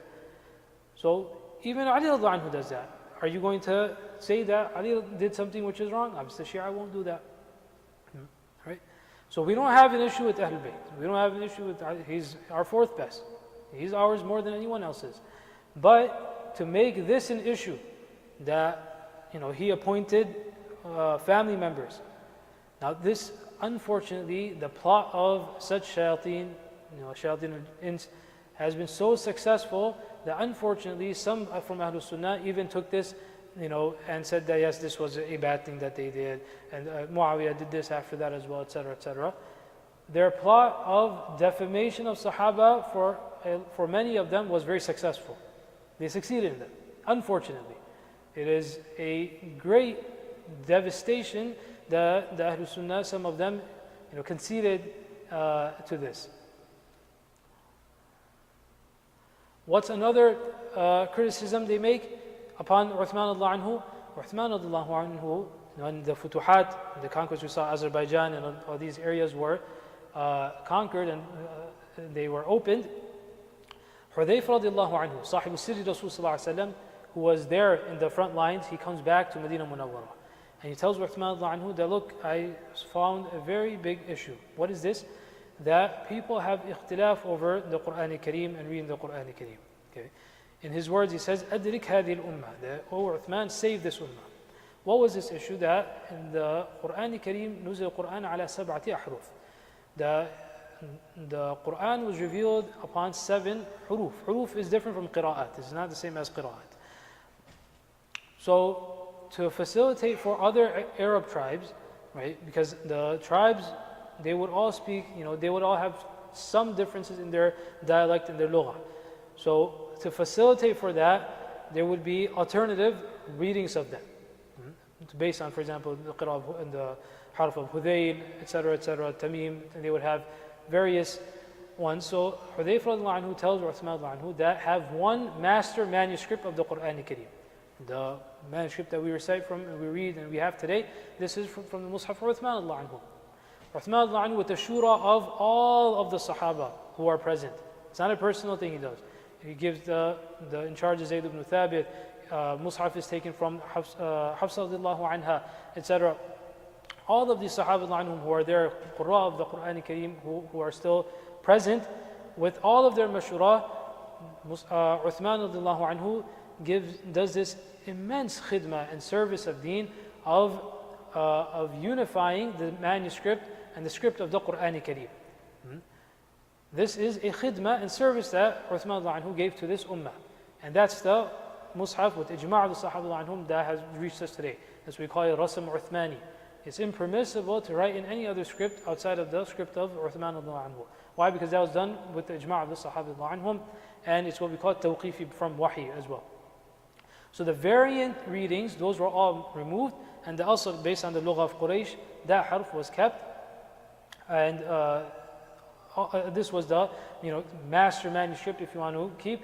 And he sends these, tells people to make copies. These are obviously handwritten copies based off of the master manuscript, and he sends them to various bilad, to Sham, he sends them to Iraq, he sends it Yemen, etc. All of these areas he sends master manuscripts. And the rest of the manuscripts, which are inaccurate manuscripts, now considered inaccurate, those are all to be done away with and to be burnt. Okay, they should be completely wiped out, so that this ikhtilaf and not even khilaf at this point, a point of fighting, is removed from the ummah. Something which is done with the ijma' of Sahaba anhum. Okay, but what do these people who are 15, they make the success of Uthman, his services, they make that a problem. What do they say? Uthman burns the Quran. Uthman burns the Quran. Now, if you tell this to someone who accepted Islam yesterday, Bedouin Arab, Juhala, right? Those that have not studied and been in the Suhbah of Rasulullah, yesterday they accepted Islam. The Quran Al-Karim also speaks about قَالَتِ الْأَعْرَابُ آمَنَّا قُلْ لَمْ تُؤْمِنُوا وَلَكِنْ قُولُوا أَسْلَمْنَا. The offshoots of such people, right? They take this kind of, at face value and say, oh, Uthman is burning the Quran, Uthman is burning the Quran. This is not the accurate manuscript, this is the accurate manuscript. But once propaganda starts, then some people are khadir', others are called munkhadir'. Khadir' means those that deceive, and there are those that are deceived. Right? You always have two things in politics. Those that deceive, they know. They're the masterminds, they're the evil geniuses, they know exactly what they're doing. And there are others, those are the bichara, those that learned yesterday, they don't have much knowledge. They're, as we say in Urdu, jazbati people. So they are munkhadir', they're deceived. And who are these people, or at least one very prominent individual who is very behind the scenes causing these fitan? A person by the name of Abdullah bin Saba. Abdullah bin Saba was a munafiq, he was a Jewish man from Yemen who stayed in Medina Munawwara. He studied the Sahaba, studied the community of Sahaba radiallahu anhum, and he did not like the spread of Islam, the spread of the success of Muslimun. He didn't like this. And he started, kind of whispering. He first initially started in Medina Munawwara, trying to kind of disassociate people, put these seedlings of fitna, and he was not successful. Why? Medina Munawwara was dominated by either the Sahaba anhum, or the children of the Sahaba, or those that were studying and that had Islam and knew about this. So he didn't find that this isn't the right place. I can't sow any fitna over here. He moves on, he goes to Misr, he finds some attraction over there, Iraq, etc., Kufa, he starts finding attraction. What does he do? He places two thoughts into people's minds. And obviously not just one person, this is one major personality that comes up. There are other a'wan and helpers of his and people who continue and causing these type of fitan. There are two kind of opposite actually points that he puts into people's minds. Number one, anarchy. Anarchy means what? Or actually first starting with Amr bil Ma'ruf. Whoever he causes fitna amongst, he tells them that you should do much ibadah, right? Do much ibadah. You should be very staunch on Amr bil Ma'ruf, Nahi anil Munkar. Now, is this something wrong? If anyone you tell that you should do Amr bil Ma'ruf, Nahi anil Munkar, what are they going to say? MashaAllah, the Quran Karim tells us, he's just repeating what the Quran says. But what does he mean when he's saying do Amr bil Ma'ruf and Nahi anil Munkar? He is inciting anarchy. Anarchy means what? That by violence, by bravado, right? With these, if you see that the Amir al-Mu'mineen does something wrong, it is your obligation that you go and fight with it. By force, by power, you must remove the wrongdoer. Now, he's not speaking about Trump and Biden, Obama over here. Who is he speaking about? Uthman radiallahu anhu, right? The reason why we started with who Uthman radiallahu anhu is, Fadail of Uthman radiallahu anhu, he's not, looking at any of this, that who is Uthman. He said, no, everyone must be. Those that learn in the laps of Rasulullah, the Suhbah of Nabi, their understanding of the Quran doesn't mean anything. If you see that this is wrong, Amr bil Ma'ruf, Nahi anil Munkar. So he sows seeds of anarchism in them. Anarchist identity. That's one group, that some of the people they give this kind of message to. Second message they give is the tafdeel of Ali. Okay, the tafdeel, saying that, from day one actually, the best was Ali. He was the cousin of Rasulullah, right? Fatima anha, his daughter is married. If these are arguments, so Uthman has two daughters of Rasulullah. In fact, Nabi ﷺ was so happy with Uthman, who's come in the hadith. They said that if I had another 40 daughters, one after another, I would give to Uthman.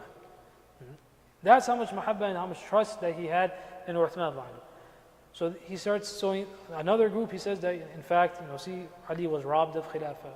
He was the best. And in fact, the fadail of Ali, who Ali is. Now we also have fadail of Ali. We also have in our books of hadith. We also have the virtues of Ali. But neither do we put him above the others. We say that he's above Khilafah, the Abu Bakr anhu, Umar, Uthman. Nor do we give him a position which is godly. The fitna that he causes reaches such levels that some of them say that Ali is God incarnate. Okay, God incarnate means the God walking on this earth, very similar to the Christian belief, right? Now, if you think that these were maybe people who this happened recently as well, right? Many of you may be aware of the group called the Rastafarians, right? Well, how did this group come about? That at a time when black Americans, right, African Americans, black, whatever you want to say, when they felt a kind of self-identity, right, an idea that we should connect with our roots, etc., some of these people, they came up with this idea that the way we're only going to be successful is that if we kind of make someone our idol. So there was a particular president at that time in one of the African countries. His name was Tafari. Ras means leader, just similar to Arabic, Ras. So Ras Tafari, that's where it comes from. Ras Tafari, they looked at him as their leader, and he will be the savior, and he will one day bring and liberate all of the black Americans, etc. These were the kind of thoughts they were given. And then those that were pushing this agenda, they made these kind of fadail and virtues, etc. Now Ras Tafari sitting over there in Africa, he has no idea what these people are speaking about. No idea whatsoever what they are saying. In fact, it's recorded that one time some of these people who had these in the Americas, it wasn't just over here, in South America as well, when they went and they visited him, he said, "What are you talking about?" He had no idea that this was what was being spoken about him. So these are the kind of things.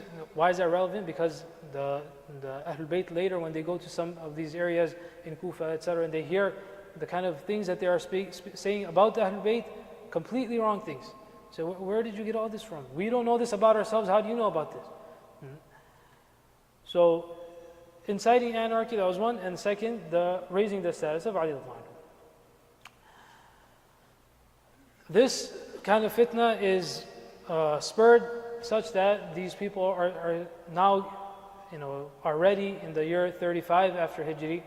They are saying that we are going to march upon Medina Munawwara, and we will remove Uthman by force, radiyallahu anhu,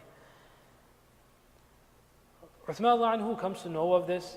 He comes to know that these people are going to come. Some are coming from Misr, Egypt, from Yemen, Iraq, all these areas.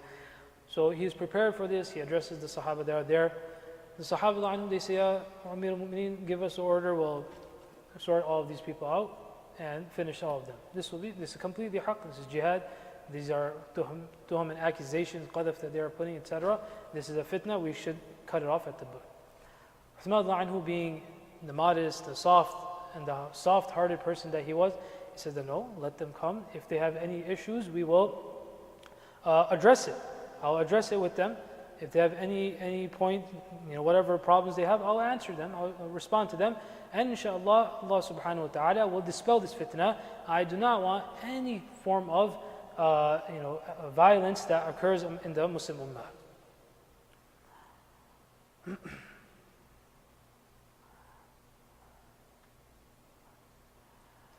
So these people, they come to Uthman radiallahu anhu, and we'll go back to these accusations, and they start saying that, why is it that one issue they raise is that you give so much money to your relatives. Your relatives, you spend on them so much. Where is this money? You must be stealing it from Baytul Mal. Now, Uthman radiallahu anhu says, Alhamdulillah Ta'ala has given me so much. For my personal wealth, this is where I'm spending upon them. None of this is from the Baytul Mal. Now, these are rumors, obviously. Now, if you tell someone that there's a leader, he's giving money to all his family members, what do they take from that? He says, this is all my personal wealth, such that and he said, that's up to me how much I want to give to my family members. Another problem that they have, that they say that hamayt al-hima. What's this issue of hima? Hima means that when you kind of make reserves for the grazing animals. So Uthman radiallahu anhu says, you're saying that I'm doing hima meaning making reserves for the animals of the Baytul Mal. Umar radiallahu anhu awwalu man hamal hima. Umar radiallahu anhu was the first one who made reserves for the animals of the Baytul Mal, of the state, for the army, etc. No one can, graze their animals in whatever is that of the state and which is used for the state. This is something which is accepted in any form of governance. There's an idea of a governmental property, right? And what the government uses for the government, which comes back to the people, people cannot personally come and do their things. So you say, why did you do this? He said, I wasn't the first one who did it. Umar radiallahu anhu, he was the one that did it, and I continued with the Sunnah Umariyah, and that's not something which is wrong. So these are not actual problems. There's nothing wrong with the governors. This is all based off of just kind of inciting, causing fitna. So Uthman radiallahu anhu, he responds to them, and he gives these responses.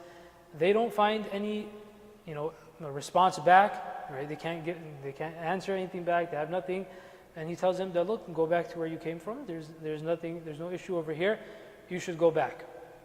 So the fitna is temporarily ceased. As they move back, the likes of Abdullah bin Saba, those that have been spinning this web for a long time, they see that we cannot let this go by so easily.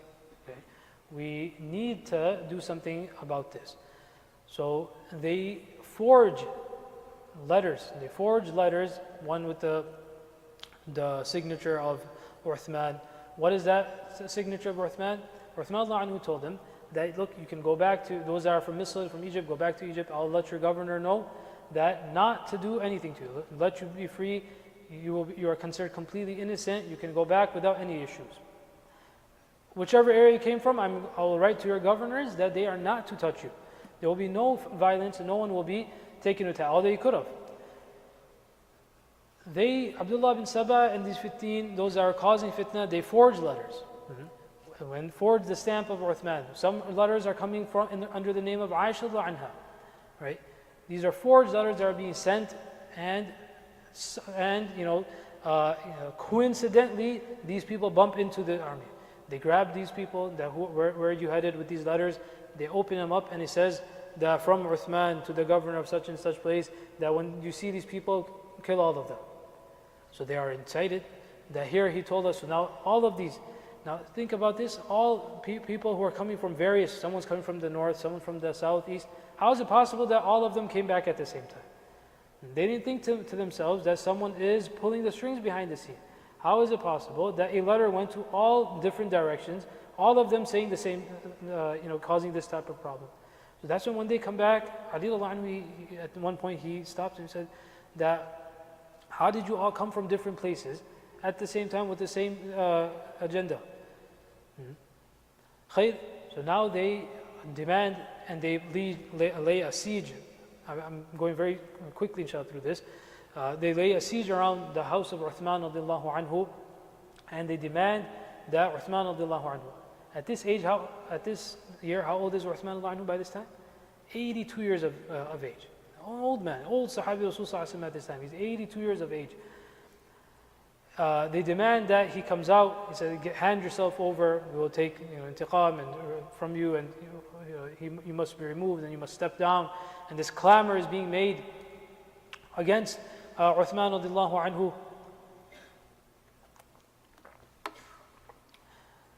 Those Sahaba that are still in Medina, this is the Hajj season. So some Sahaba have gone to Makkah Mukarramah to perform Hajj, and others are back. When Ali radiallahu anhu sees this, he comes out with the sword of Rasulullah, he comes with the turban of Rasulullah on, and he fights through them, and he protects the house of Uthman radiallahu anhu, Hassan, Hussein. These are all Ahlul Bayt. And if there was any khilaf amongst them and they robbed one another, why are they here today? Hassan and Hussein radiallahu anhu, they stand. Abu Hurairah radiallahu anhu, he comes and he gives his support to Uthman radiallahu anhu. Zayd ibn Thabit radiallahu anhu, he tells Uthman that, oh Uthman, that we were the Ansar of Rasulullah, if you want, we'll be your Ansar today. Uthman radiallahu anhu, his haya and his softness towards the ummah, he says that if anyone feels that I have any haqq over them and right, they should all leave. Because I know once swords are drawn, this will never come to an end. So the Sahaba anhum, they oblige, he is the Khalifa, right? And in their minds, now these are people who saw salah and khair and ulfa, and they have mahabba, and they know what it means to be believers amongst one another. So with the heavy heart, they leave the house of Uthman anhu. The people are still out there, they're clamoring.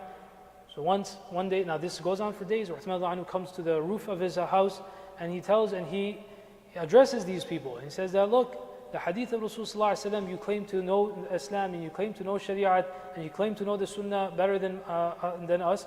Then what do you make of this hadith of Rasulullah, that murdering someone is not permissible, except for three things.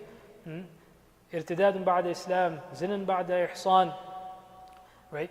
That either a person, he renegates from Islam, then the state, depending with conditions, then he is executed for that reason. Or the person commits adultery, then that, or qisasan, that qatlu nafsin ma'asum. Have I committed any of these three? Do you have a claim against me that I have committed any of these three things that you're saying, that you want to murder me, etc.? They don't listen, they continue. Why? Because these are juhal. This is the problem when a person who is not educated and does not have ilm, and they think they know, and they read a little bit by themselves, and they take a little bit from here and there, then it goes to this extent, to this degree, that those that studied with the Rasulullah, they don't know deen, we know deen. That's how they dealt with them. In any case, the Sahaba anhum, they are not there in the house or around the house of Uthman anhu because of Uthman anhu's own bidding. The one morning in which Uthman anhu, he wakes up, his wife Ahliya, Na'ilah, she asks him that shall we prepare breakfast. In this time also what happens, they stop food coming in, water coming in. The same Bi'ru Ruma, who bought that? Bi'ru Ruma, Uthman anhu bought it. He made a waqf for the Sahaba anhu, for all the Muslimun. That water is not being allowed to even come into the house of Uthman anhu. So she says that, shall we prepare breakfast? Uthman anhu says, no, I'm fasting.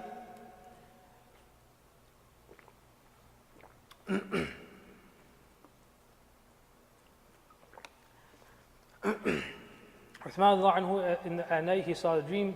Rasulullah was there.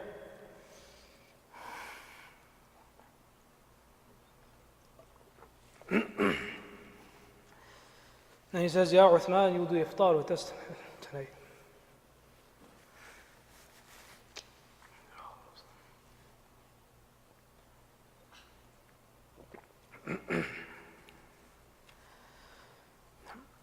He refuses food and drink because Rasulullah said that you have iftar with us tonight.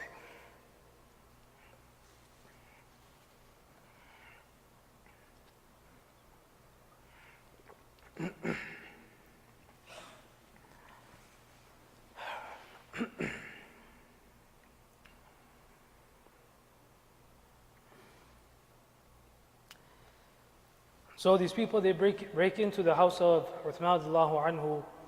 He has a few servants there. His spouse is there. Uthman radiallahu anhu, he was reading Quran al-Kareem. And as he's reading the Quran al-Kareem, they pull his head back and they sever the head of Uthman radiallahu anhu. Na'ilah, his wife, tries to protect him. Her finger is cut off as well. And the blood of Uthman radiallahu anhu, it falls onto the mushaf. And the ayah Karima, فَسَيَكْفِيكَهُمُ اللَّهُ. فَسَيَكْفِيكَهُمُ اللَّهُ. That Allah will suffice for them. how Allah will deal with them.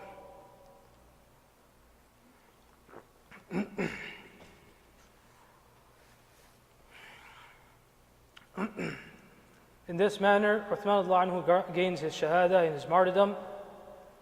And Ali radiallahu anhu, he says, لَقَدْ طَاشَ عَقْلِي يَوْمَ قُتِلَ عُثْمَانِ, that I lost my mind in the day Uthman radiallahu anhu was martyred.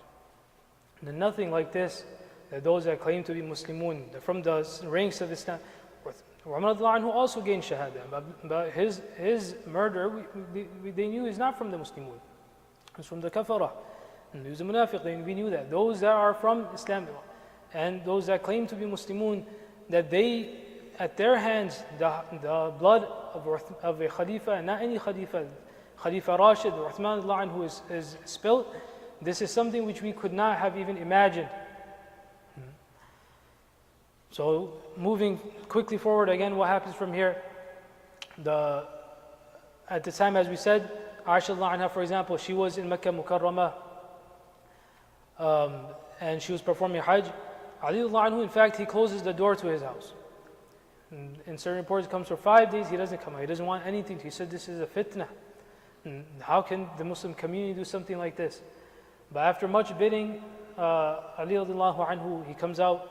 Bay'ah is given to Ali radiallahu anhu. He doesn't want the khilafah either. He takes it with much bidding.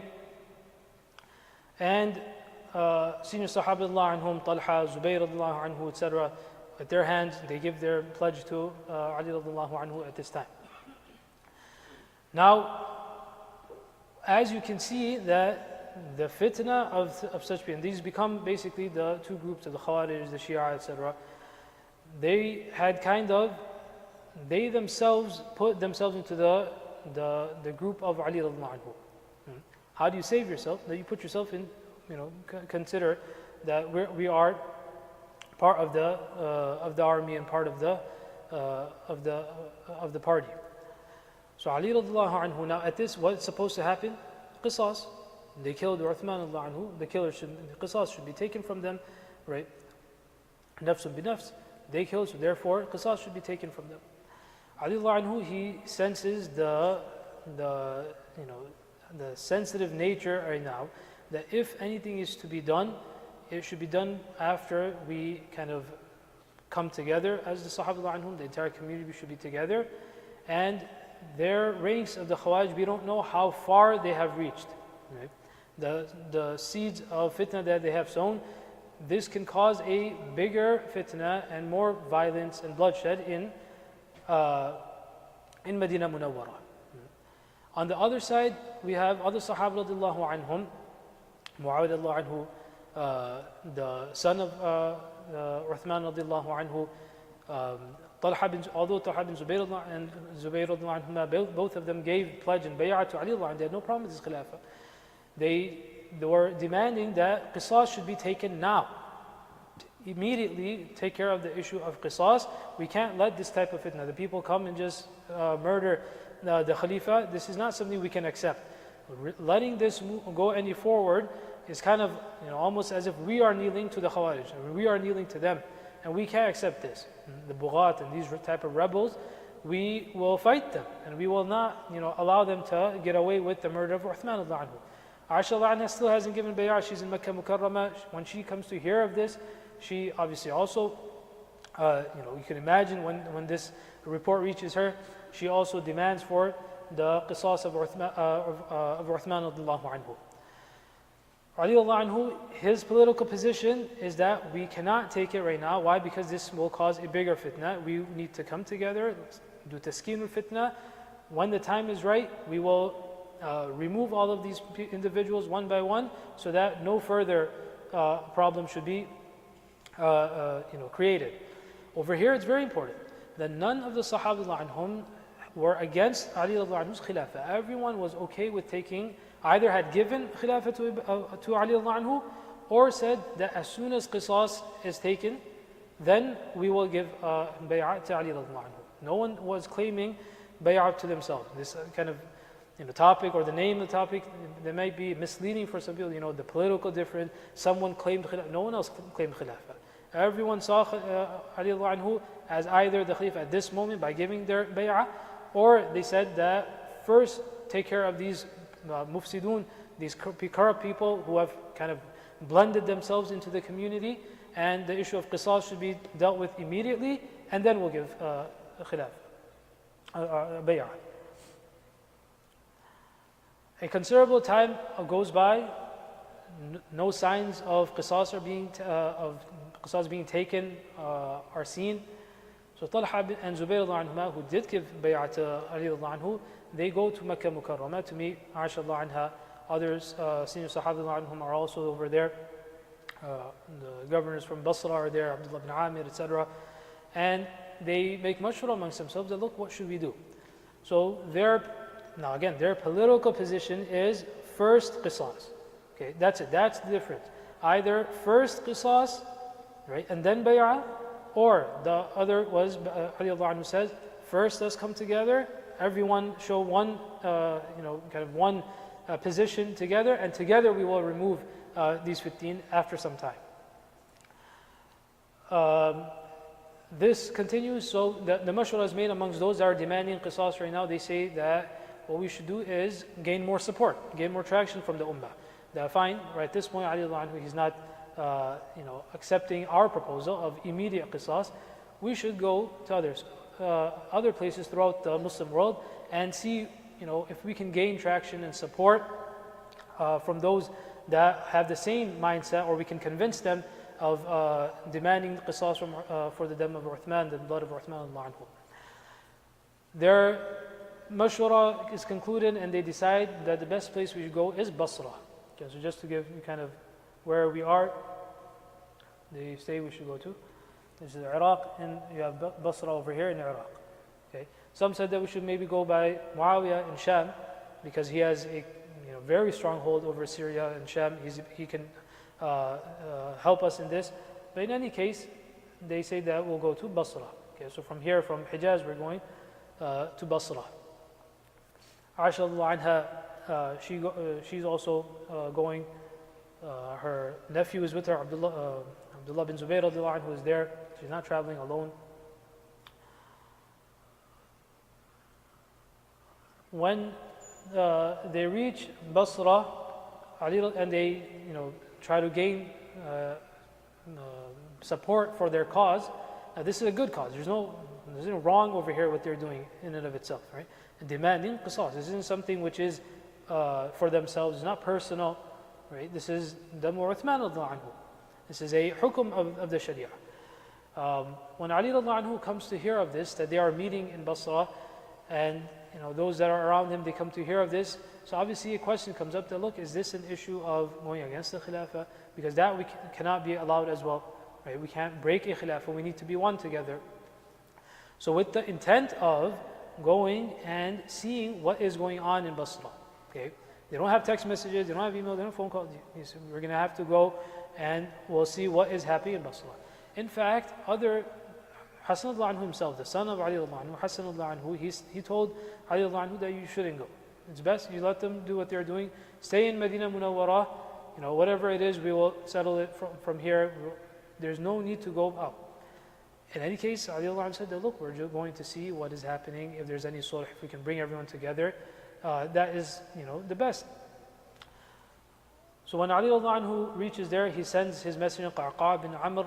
Some say he's a Sahabi, others say he's a Tabi'i. So Qa'qa' bin Amr is sent, and he, with a lot of respect, he addresses Aisha anha, Ya Ummatah, oh dear mother, what is it, what has brought you over here? And Aisha anha, I won't go through the entire khutbah, basically, she's fasiha. Anyone who knows Arabic will see and appreciate the khitab and the address that Aisha anha makes at that time. إن الغوغاء من أهل الأمصار ونزاع القبائل غزوا حرم الرسول صلى الله عليه وسلم وأحدثوا في الأحداث وآووا في المحدثين. She says the word غوغاء, even the word it doesn't sound very nice, right? She says these mobsters, basically, these gang thugs من أهل الأمصار who have come and they attacked the haram of Rasul صلى الله عليه وسلم, Medina Munawwara, and they have attracted the la'na of Allah and His Rasul صلى الله عليه وسلم by murdering the Imam of Muslimin without any justification. They consider halal a protected life, right? Etc. etc. She gives this long, khutbah to them, to Qarqa bin Amr, and at the end she says that I came here so that this dam of Uthman anhu is avenged for. Okay, this is something which is wrong. It was a dhulm which was done, and in my capacity as al-Mu'mineen, this is what I'm demanding. Qarqa bin Amr from the camp of Ali radiallahu anhu, he says, we are in complete agreement. We also want the dam of Uthman to be called for, and we should, qisas should be taken. However, at this moment, and he convinces them, he said, what we need is taskeen. Taskeen means that we should need to let all of these issues settle first. Let's settle, let everything settle. Everyone, come together, and we can together, take care of this issue. Aisha anha, Talha, Zubayr, they agree to this, to fine. We will let things settle, and then after that, we will avenge for Uthman anhu. So, what are we going to do? Tomorrow, the next day, Ali anhu will come, and from our side, Talha, Zubayr, Aisha anhum, they will all come together and make this sulh, a reconciliation, that everything is settled, and we will, let everyone's kind of emotions settle and bring a peace and calmness over here, and together, in the first possibility, we will avenge Uthman. What happens at this point, that both camps go back, they spend the night. Now, who is in these camps? As we said, the Khawarij and Shia, they haven't left yet. And Abdullah bin Saba, his supporters, who he has, all these decades that they've been working, they see that there is this sulh that will occur between these two camps. Their entire idea is what? Fasad. We need to split them. We need to cause corruption, sow seeds of fitna amongst them. So what happens at night? That he breaks his camp into two. Abdullah bin Saba breaks his supporters into two. One will stay in the camp of Ali, the other will go into the camp of Talha, Zubayr, Aisha radiallahu anha. And both from each side will start attacking one another. This is what becomes is known as the battle of Jamal. Jamal, why is it called Jamal? Some say it's a place, some say because the Umm was on her camel, etc. So Abdullah bin Saba sends these two camps. At night, they start, or close to the morning, one side starts attacking the other. And from each side, they say, that side attacked us, that side attacked us. Those that are on this side, they're saying Ali deceived us. Those that are on this side say Aisha, Talha, Zubayr, anhum, they deceived us. And these attacks, now arrows are flying, now swords are clashing. Each person is now trying to just defend himself. Because of this kind of this fitna and this entire scene that was created, and no one knows what is happening. And over here, a raging battle ensues. And from both sides, hundreds of Muslimun, hundreds of whoever was over there at the time, they are martyred, and including Zubayr radiallahu anhu. Zubayr radiallahu anhu, Hawariyu Rasulillah sallallahu alayhi wasallam. The one who murders, he's from the Khawarij camp. He brings the head of Zubayr radiallahu anhu to Ali radiallahu anhu. Ali radiallahu anhu says, Bashir Qatil ibn Safiya bin Nar. Now this person, give him the glad tidings of Jahannam. Now this person, he brought me the head of Zubayr radiallahu anhu. He says, this is not what in fact, Ali radiallahu anhu is recorded to have says, Wallahi, oh Allah, I did not intend for this. This is not what we came for. Aisha anha from her side, she said, this is not what I intended. This fitna that was caused. Talha bin Zubayr, why else Talha, sorry, not Talha radiallahu anhu, regarding him, Rasulullah he used to say, Shahidun Yamshi, that he's a shaheed who is walking around. So the shahada of Talha radiallahu anhu takes place on this day as well. Now if they were on the wrong, if they did something which was wrong, then would Rasulullah call them shaheed? Would Ali radiallahu anhu say, Bashir Qatil ibn Safiya? Ibn Safiya is Zubayr radiallahu anhu, the son of Safiya radiallahu anha. So he says, Bashir Qatil ibn Safiya bin Nar, that you're going to Jahannam.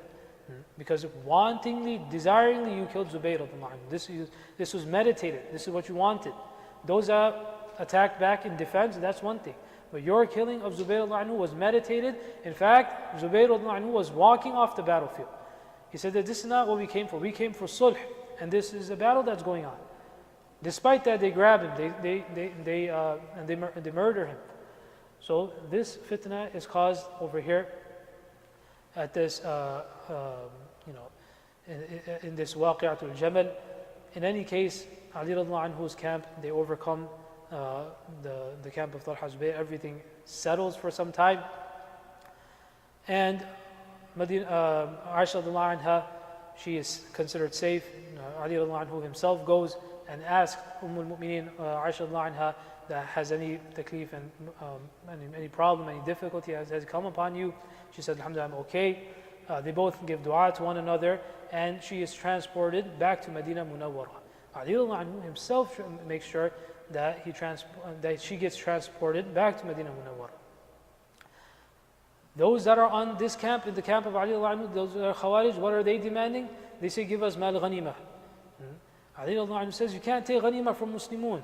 This is not jihad that we were fighting against some Muslimun this was one major problem amongst the camp of Ali radiallahu anhu. Because these 15 were there, they would say one thing, Ali radiallahu anhu was telling them something else. Although they called themselves, some of them Shi'ani Ali, the supporters of Ali, etc., they were the biggest problem against Ali radiallahu anhu. They would say one thing, he would say something else. He's telling them do one thing, they say, we'll do something else. Ali radiallahu anhu, we spoke about this. Then after some time, this is settled. So in Basra, in Iraq, this area is settled. Now in 36, Dhul Hijjah, it's all within 1 year.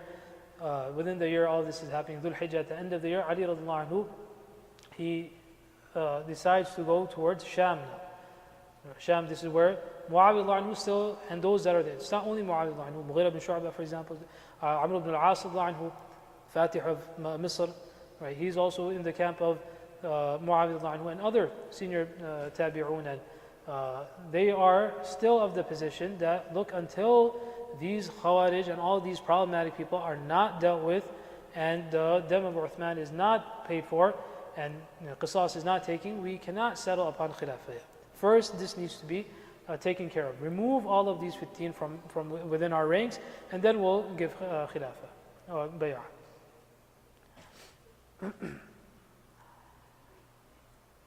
Now, because in Ali radiallahu anhu, he considers, and those that are around him, and as we also consider, that Ali radiallahu anhu's khilafah was a legitimate khilafah. He is from Khulafa Rashidun, and therefore, politically, this is a political statement. Whoever politically doesn't give bay'ah to a khalifa who is already a khalifa, politically they're considered baghi or rebel.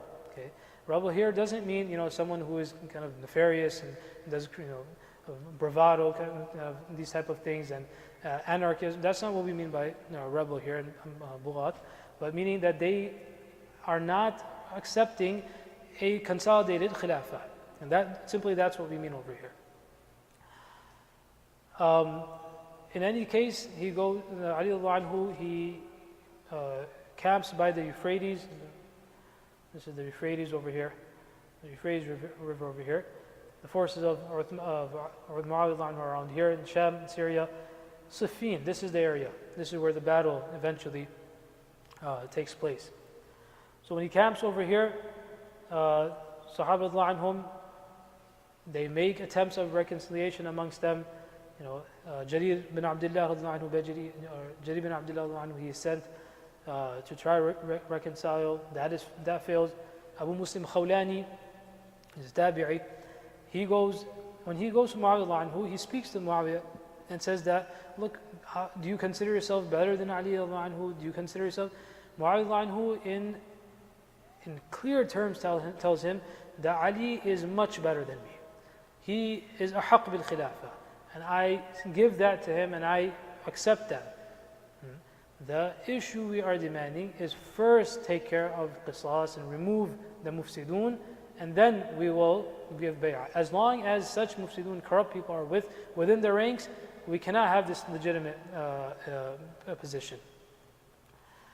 These reconciliation attempts also fail.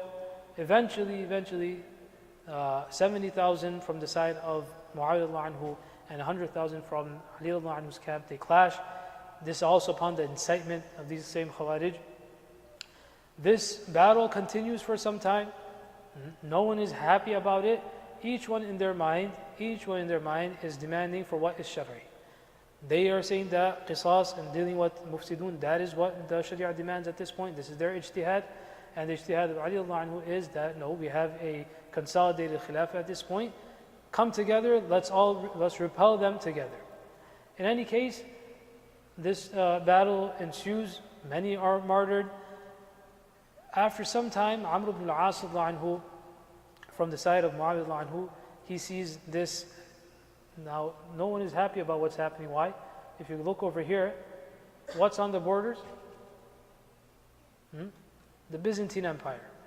If two major sides of the Muslim Ummah are fighting over here, what is that? What message does it send here?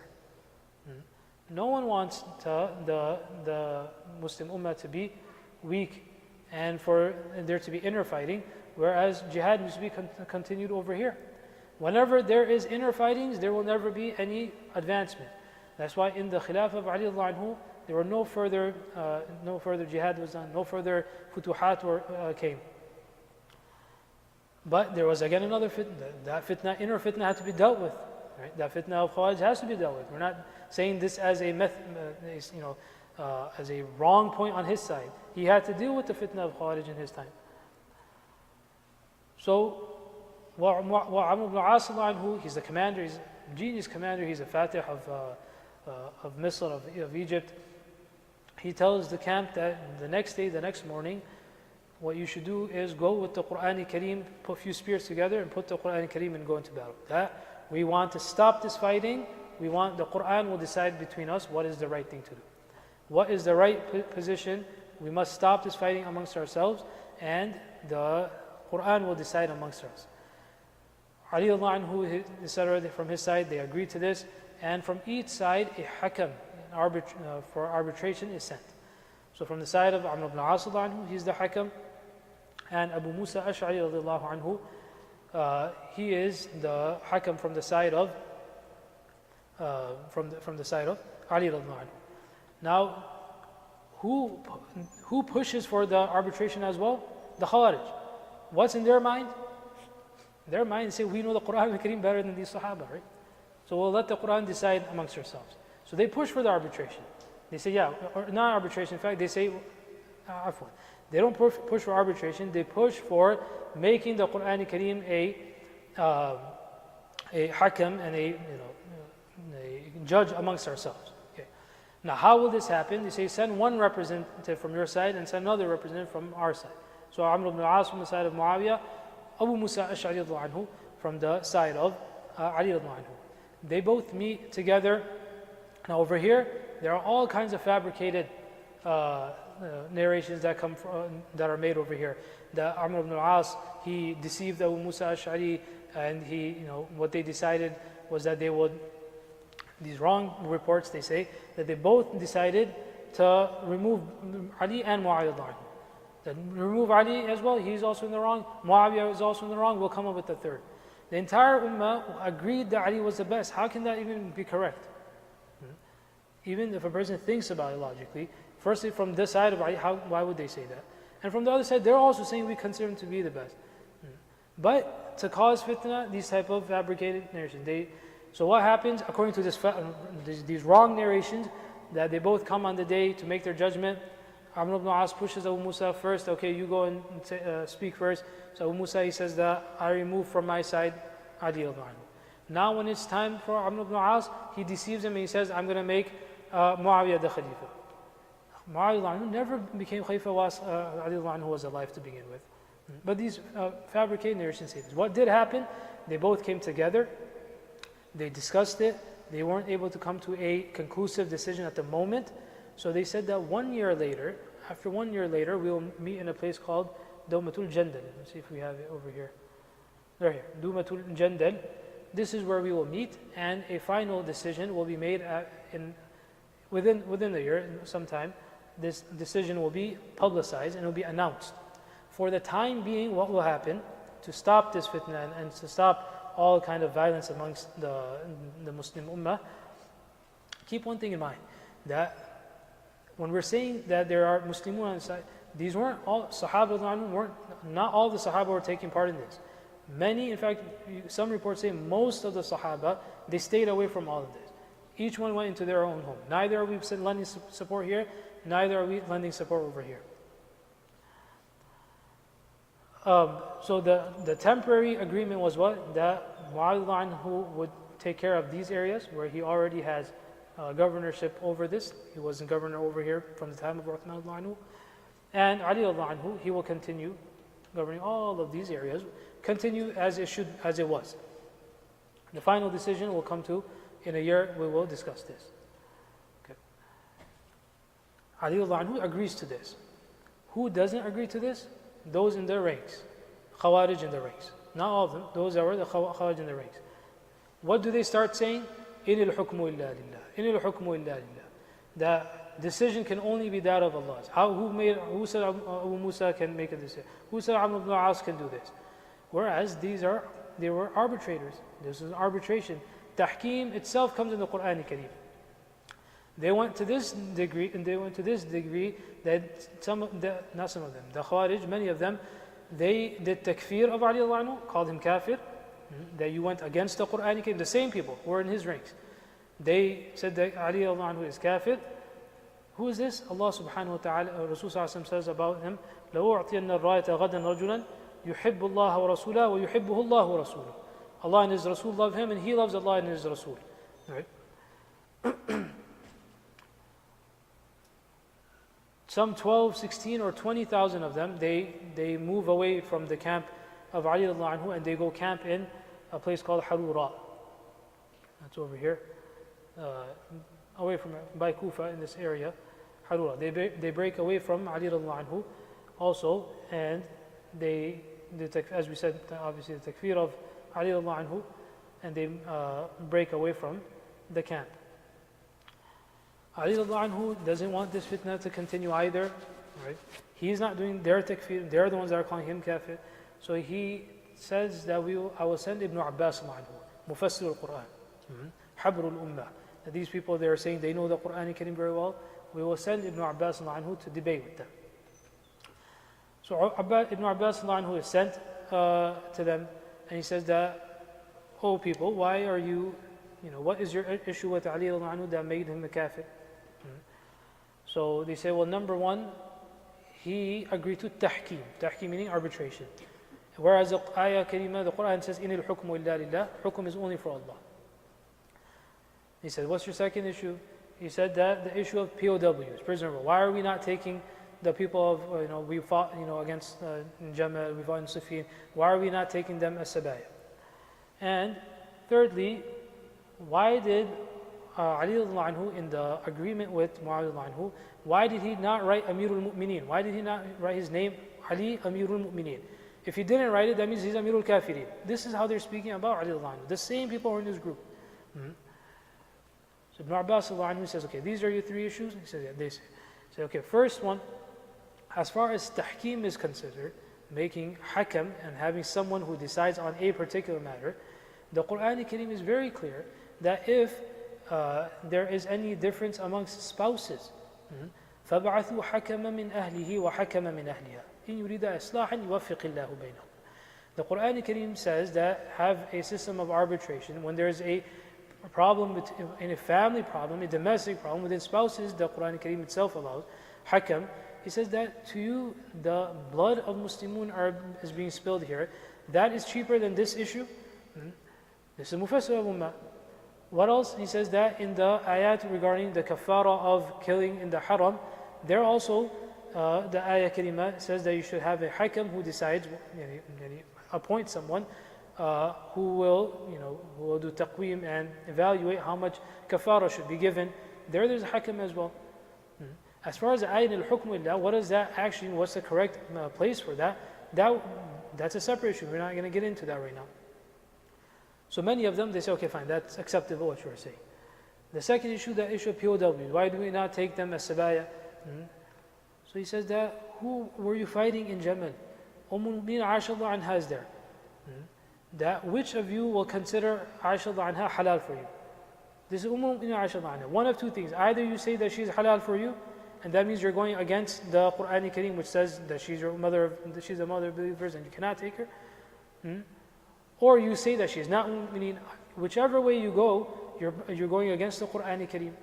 So they say, طيب, this is the second you answered us. Third, why did Ali anhu wipe out Amir al-Mu'minin from his name when he is agreeing to this reconciliation between him and Muawiyah anhu? So Ibn Abbas says, do you not know of what happened in Hudaybiyah?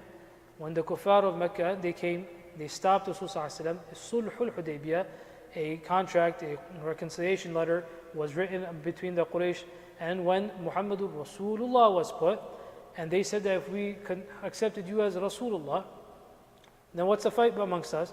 So Nabi ﷺ himself, he told Ali anhu to wipe that out. Wipe out Rasulullah. See the, subhanAllah, Rasulullah told him that it's okay. They can deny Rasulullah as much as they want. That doesn't change anything. Not writing Rasulullah is not going to make me non-Rasulullah. So he said that if it was jaiz for the Nabi to remove Rasulullah from his name, then Amir al-Mu'minin is doing it, it's a lesser issue. So a large number of them, they accepted, they came back towards Sunnah and Ahlul Sunnah, and they joined back with Ali anhu, and others did not. That becomes what is known as the Battle of Naharwan. The Battle of Naharwan, that Ali anhu, he decimates these Khawarij, completely obliterates them, or what is thought, at least on the battlefield, obliterates them. And this fitna, in fact, Nabi alayhi salatu wasalam, as it comes in hadith as we have over here, تَكُونُ فِي أُمَّتِي فِرْقَتَانِ, there will be two groups in my ummah, فَتَخْرُجُ مِنْ بَيْنِهِمَا مَارِقَةٌ. A third, mariq is a negative connotation, a renegade group will come out from amongst them, يَلِي قَتْلَهُمْ أَوْلَاهُمْ بِالْحَقِّ. Whoever is closer to haqq, they will take care of them and they will remove them. So the fitna of these Khawarij, the Naharwan, that is something that we, that was done, correctly, and that had to have been done. So these Khawarij were dealt with over there. When all of this settles after Naharwan, there are still certain Khawarij who kind of fake munafiqun, these munafiqun that are still in their ranks. They think to themselves and they decide that, look, we have had enough problems with all of these Sahaba. This is their thinking. The only way we can save the Ummah, in their minds, they are saviors. This is the issue with anarchist belief anywhere. Now, when you start thinking that you are best, holier than thou, we know better, then they also consider themselves to be the saviors. And what is their solution to saving the Ummah? Assassination. Their solution is that we will have to assassinate, in their minds, three culprits: Muawiyah, Amr ibn al-As, and Ali anhum ajma'in. We must assassinate all of them. Once we assassinate them, everything will be okay. Now, anyone can tell you, if you remove the two main people, then how can there ever be any khayr? In any case, three of them, they take these responsibilities willingly. Abdurrahman bin Muljam, he says, I will assassinate Ali. Barak bin Abdullah, he says, Muawiyah. Amr ibn Bakr, he says, I will assassinate Amr ibn al-As. The two of them failed in their assassination attempts. Those that were to assassinate Muawiyah and Amr ibn al-As, they failed. And the one who is to murder and assassinate and give shahada to Ali anhu, he succeeds. And Khalifa Rashida, Ali ibn Abi Talib, Asadullah al-Ghalib, Imam al-Mashariq al-Magharib, at that day, Ali anhu, the son-in-law of Rasul sallallahu alayhi wa sallam, he is given shahada and he is murdered. Muawiyah anhu, when he hears of this, he's weeping. And they asked him that, he was on the other side. What's the reason for your weeping? Don't you have a difference? Of course you have a difference, a political difference. That's all it is. إنك لا تدرين, he tells his wife, ما فقد الناس من الفضل والفقه والعلم. You have no idea what this ummah has lost today. The fadl, the virtue of Ali anhu, the fiqh and the understanding of the deen of Ali anhu, his ilm, his knowledge. There was no animosity over there. No one had any hatred amongst one another. It was a political position which, in their minds, this was what the hukum sharia at the time was. Each had their own ijtihad. Ali who's asked, should we make anyone Khalifa? He says, whatever Allah subhanahu wa ta'ala wants khair for the ummah, He will do that. completely contrary to the Shi'i belief of imamat, the automatically imams are appointed and whatnot. Those that were there, they made Hassan, even over here, even at this point, Muawiyah has no claim to Khilafah. He makes no claim, he makes no such attempt. Hassan who is given Khilafah. Who is Hassan? Nabi Sallallahu Alaihi Wasallam, we hear these names, Hassan and Hussein, Sayyida Shababi Ahl Jannah. They are the leaders of the youth of Jannah. هما ريحانتاي من في الدنيا. Rasul Sallallahu Alaihi Wasallam says that they are my rayhans in this dunya, a sweet plant. اللهم إني أحبهما فأحبهما. Rasul Sallallahu Alaihi Wasallam, his dua to them, that, oh Allah, I love them, so you should love them as well. So the fadail and the virtues of Hassan are established from who? Rasul Sallallahu Alaihi Wasallam. Hassan anhu, he meets Muawiyah radiallahu anh, and long story short, he gives his haqq and his right to Muawiyah anhu. His khutbah is over here. After hamd and thana of Allah subhanahu wa ta'ala, he says, Inna akyas al-kaysi at-tuqa, the biggest intelligence is the taqwa of Allah subhanahu wa ta'ala, and the greatest amount of foolishness is fujur, and going against the commands of Allah. And then he says that, if this issue of khilafah was my right, then I'm giving this right to Muawiyah. If this was my right, then I'm giving it to Muawiyah anhu, and in this manner, he does sulh. What happens? Same people who are still, those that were with Ali anhu, they start clamoring against Hassan, that how can you do this? Just as they did takfir of waliduhu, his father Ali anhu, they start doing that of Hassan anhu. They don't call him Amir al-Mu'mineen, they call him Mubir al-Mu'mineen, you're the destroyer of believers. Hassan anhu, when he hears all of this, he approaches them and he tells them that Wallahi inna Muawiyah la khayrun li minkum. That Wallahi, Muawiyah is much better for me than you. This was always the case. The ranks of Muawiyah radiallahu anhu, as a political point, they were always loyal to Muawiyah. And the cause, it wasn't just Muawiyah versus Ali. The cause, they were always loyal. And they always listened to their Amir. But those that are on the other camp, they would force their way. Eventually what happens? They also murder Hassan radiallahu anhu. He is given shahada. Now fake and fabricated reports will say what? Muawiyah anhu made the... Why would Muawiyah even send... Well, how is this possible and sensible that the one who handed it over to you, right, he became a reason of sulh, why would you go again and then murder that person? Against a senseless thing. But fabricated narrations are fabricated narrations. In this manner, Allah subhanahu wa ta'ala, through his fadl, at the year 40 after Hijrah, sulh, or 41 after Hijrah, 5th Rabiul Awwal, the Muslim Ummah comes together under the Khilafah of Muawiyah radiallahu anhu, and for the next 20 years, Muawiyah radiallahu anhu remains the Khalifa, and his Khilafah is also part of the Khilafah Rashida, and futuhat and conquests, etc. continue from the fada'il of Muawiyah radiallahu anhu. He was from the Kutab al-Wahi, the scribe of Rasul sallallahu alaihi wasallam. When Wahi used to be written down and the Quran used to be written down, he would often call Muawiyah radiallahu anhu. Muawiyah radiallahu anhu, it's sufficient to trust him that Umar radiallahu anhu, he's the one that appointed him over Sham, which he stayed upon it. There are du'as Rasul sallallahu alaihi wasallam made from Muawiyah radiallahu anhu, Allahumma hdihi, Allah guide him, make him a guide. Well, and he was considered to be from the fuqaha of the Sahaba radiallahu anhum. Once someone complained about an ijtihadi, a fiqhi issue in front of Ibn Abbas, Ibn Abbas responded, إِنَّهُ لَفَقِيهٌ. He's a faqih, he has a position. What's your problem? Why are you bringing it up? Muawiyah radiallahu anhu, he knows very well fiqh and wahi, and has ilm of sunnah. So in this manner, Allah subhanahu wa ta'ala, through the sulh, brought the ummah together, and alhamdulillah, this fitna was dispelled, at least for some time, and obviously history continues, and there were other incidents which continued after that.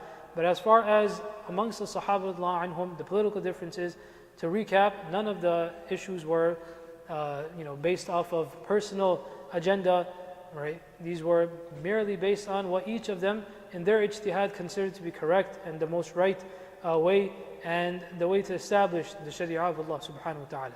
We make dua that Allah subhanahu wa ta'ala allows us to learn from this. What are some points? Again, just to recap, what are some points that we learn from this? The anarchism and anarchist ideas are not the way forward. Jahl and ignorance is not the way forward. The people of ilm and fadl and those that have virtue and ilm, they must be considered and they must be consulted. And a person cannot have an idea or this thought that they know better than others that actually know, and to consider oneself to be better than others. This is something which is a very muhlik and a disastrous disease that a person can have.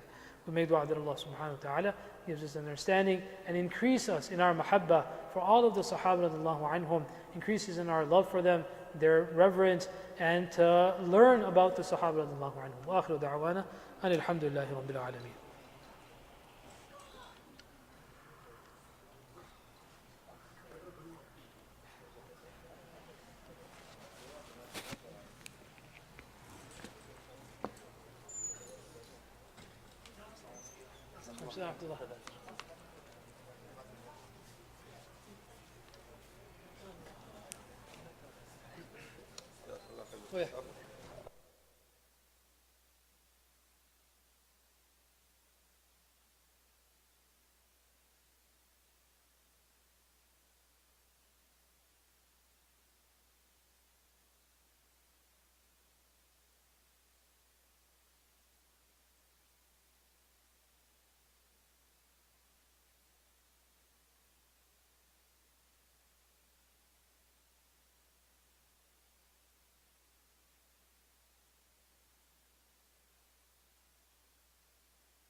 So inshallah we have lunch now, and then the next session will be after Asr. We'll have some time. You can relax, go home, freshen up. Join us back after Salatul Asr inshallah.